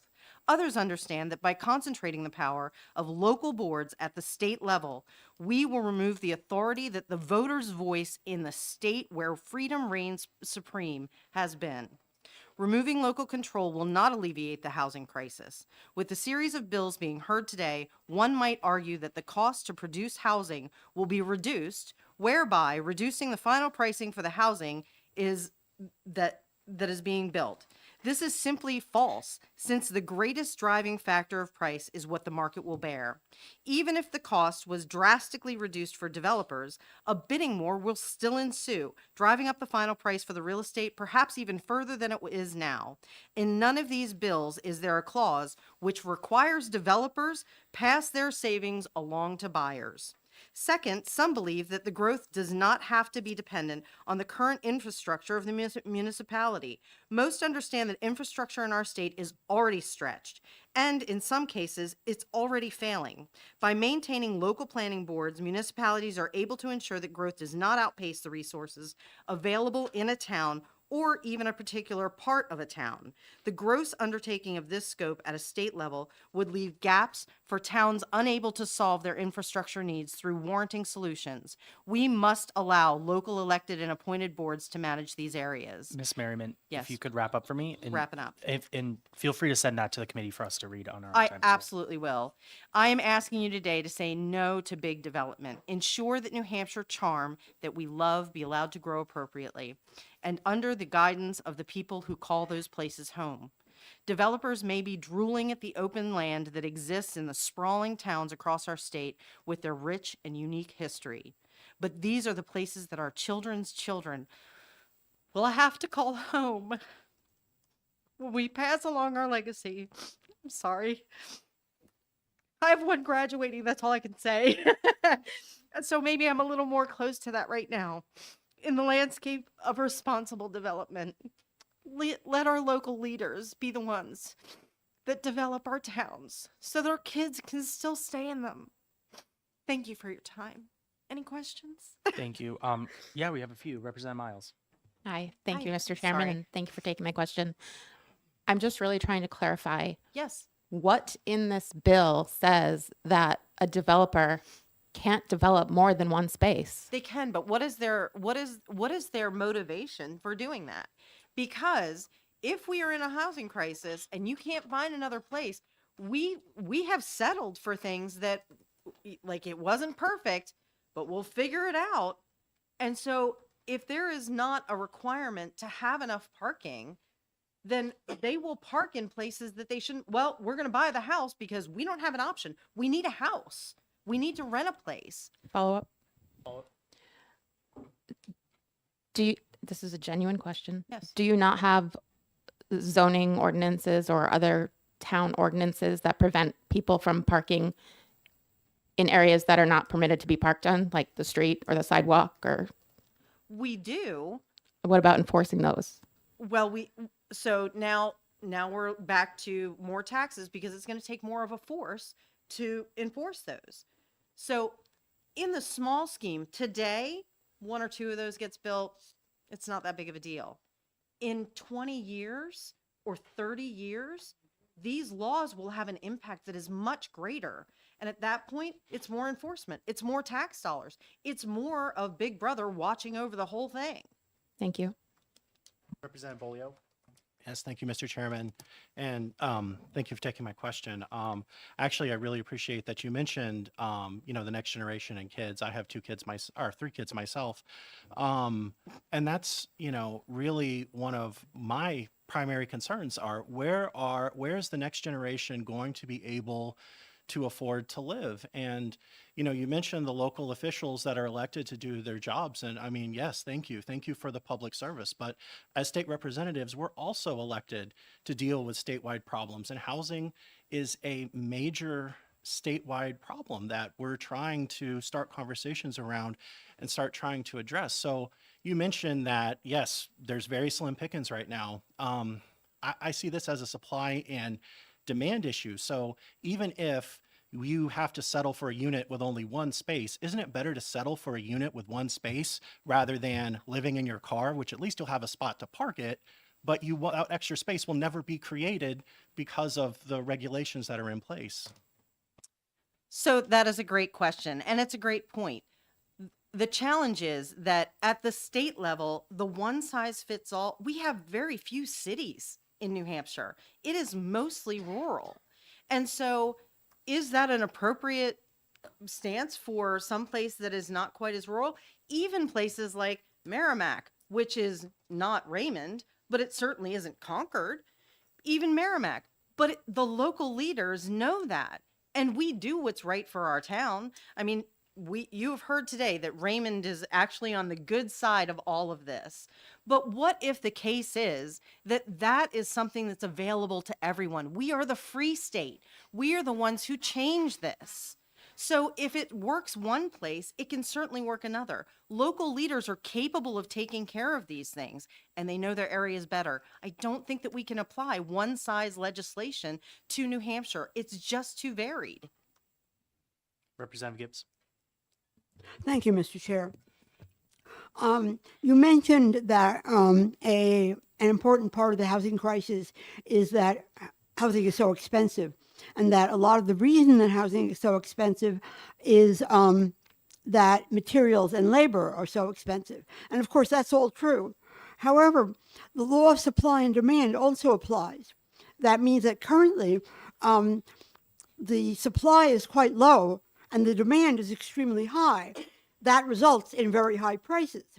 But if the laws that we're considering can increase the supply over time, and hopefully over not too long a time, and so that the supply would come closer to the demand, wouldn't the law of supply and demand indicate that that would lead to lower prices? That is a great question. Representative Gibbs, I will tell you, if we were in any other state, yes, but we are the vacation capital for Massachusetts. So what we deal with here is not what most other states deal with. The more we build, the more Massachusetts comes up and buys. I will tell you, I mentioned we have a 19-year-old. He is getting to the point where he's trying to go out on his own. God bless him. We did something right. But he's having a very hard time doing it. And so we have discussed several things. I love that we've passed ADU laws that we can build on to our own home. We actually have enough acreage that we can split off a good chunk of our property. We could build a house back there. We have a couple of options. The challenge is that I just asked my developer friend what it would cost me to build an ADU for just my husband and I, and maybe the house can be theirs one day. And at $260,000 for the cost, this is a friend of mine. This isn't like $260,000 for an ADU. Recently, I helped a friend who wanted to move here, and when I went looking for the house, I was going through all the houses on Facebook. Do you like this one? I don't know. All of the cars, any guess where they were from? It wasn't here. Every single one of them. It wasn't Tennessee, and it wasn't Austin. It was Question? Massachusetts. Yes, follow up. But we're not talking about the individual house that you would build in the back of your lot. Aren't we talking about larger developments, multifamily developments that would actually have an effect on the housing crisis? Because what you build on your lot isn't going to change the housing crisis. But wouldn't larger developments, which, have to be built by developers, because I can't build them, probably you can't either, wouldn't that have more of an effect on the housing crisis and over time, lower prices? Well, in the perfect world, you bet. Semicolon, however, comma. We have one of those that just started and they've got, it's a lot of units on that property. I think that they're selling for about $450,000 a piece and they are tiny. It is what the market will bear. That's where we are. It's not just us. It's the whole country. I came from Maryland. My friends in Maryland, guess what they're complaining about? Their kids can't buy a house. I have friends in Florida. Guess what they're complaining about? Their kids can't buy a house. When the supply increases, if there were a large increase in supply, wouldn't that have an effect? Well, you would like to think so, but we've built a lot of houses already, and there doesn't seem to be an effect happening, which tells us that there's something else in play. Now, I don't know who's in these houses. I don't know who is living in them, but the fact of the matter is that the more we increase that supply, it doesn't seem to be mattering because you can afford whatever you can afford. As the interest rates start to drop, you would hope that the housing prices will drop. But will they? Because it just means that the interest rate is going to be lower. Can they sell the house for more because they've got a smaller interest rate? What's going to happen? What is the impact going to be? We just don't know. And there's so much at the federal level right now. Again, let the dust settle. Let's see what happens out there in the federal to see what impact it has here before we ruin the local level of government that is so good. Okay. Thank you for your testimony. You're so welcome. So right now it is 2:41. I'm going to recess the hearing on SB 284, open up the public hearing on SB 170, and recess that till next Tuesday at 2 o'clock. And now I'm going to reopen the public hearing on SB 284 and recognize our last speaker, Patricia Brigio.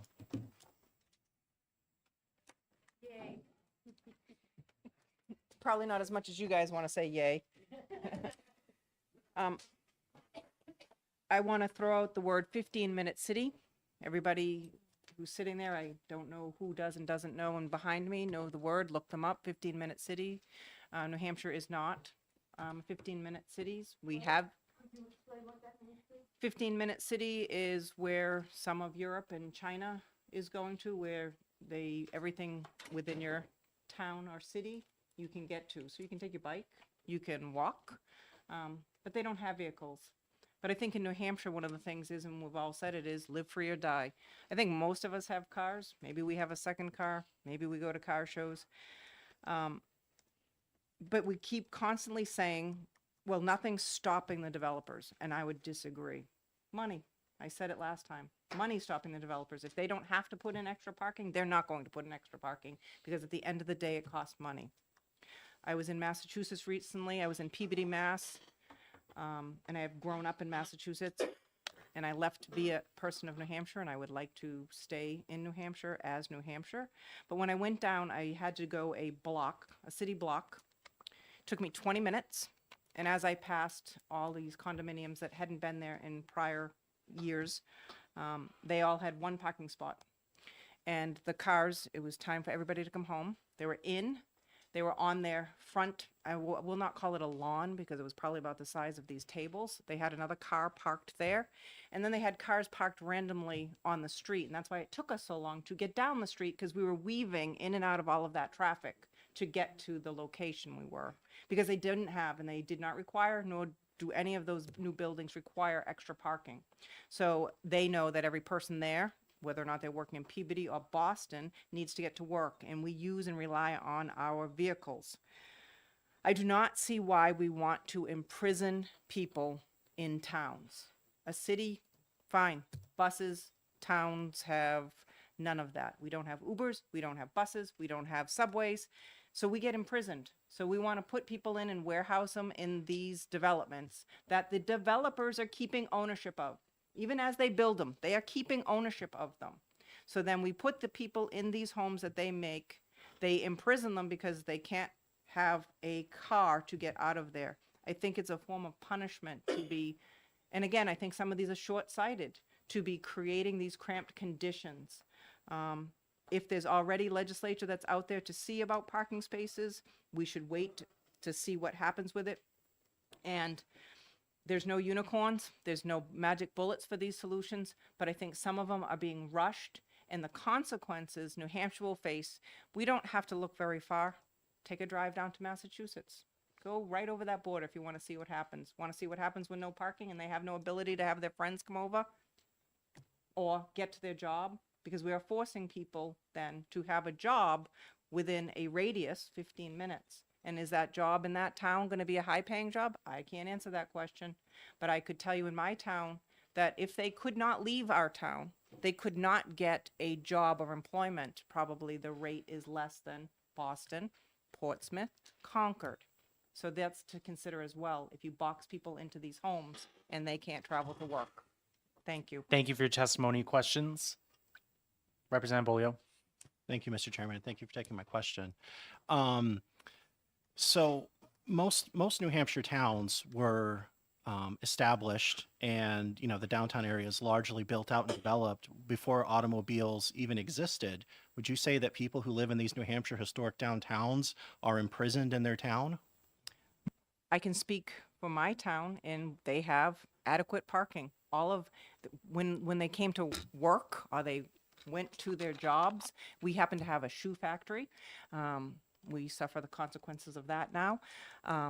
They had their horse and buggies, and we've passed horse and buggies. They went from horse and buggy to cars, and our downtown has parking for them, and it has parking not only for the residents of their home, we have units nearby for them to have company over, because that's another part of this. If they want to have friends over, if they want to have a party in the summertime, we have that ability in our town. And again, we would like to protect that. In each individual town, they're more qualified to look at their town to know that. Representative Gibbs. Thank you, Mr. Chair. You mentioned that not giving people space for two cars could result in imprisoning them in their towns. But are you familiar with the concept of carpooling? Okay, yes.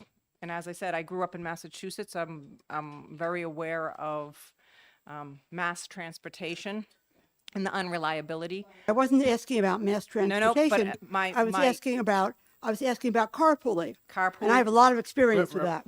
Yep. Okay.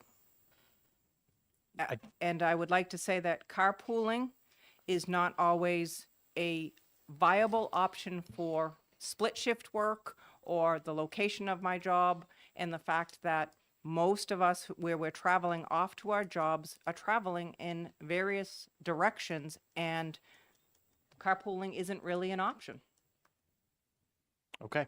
Any other questions? Seeing none. Thank you. Thank you.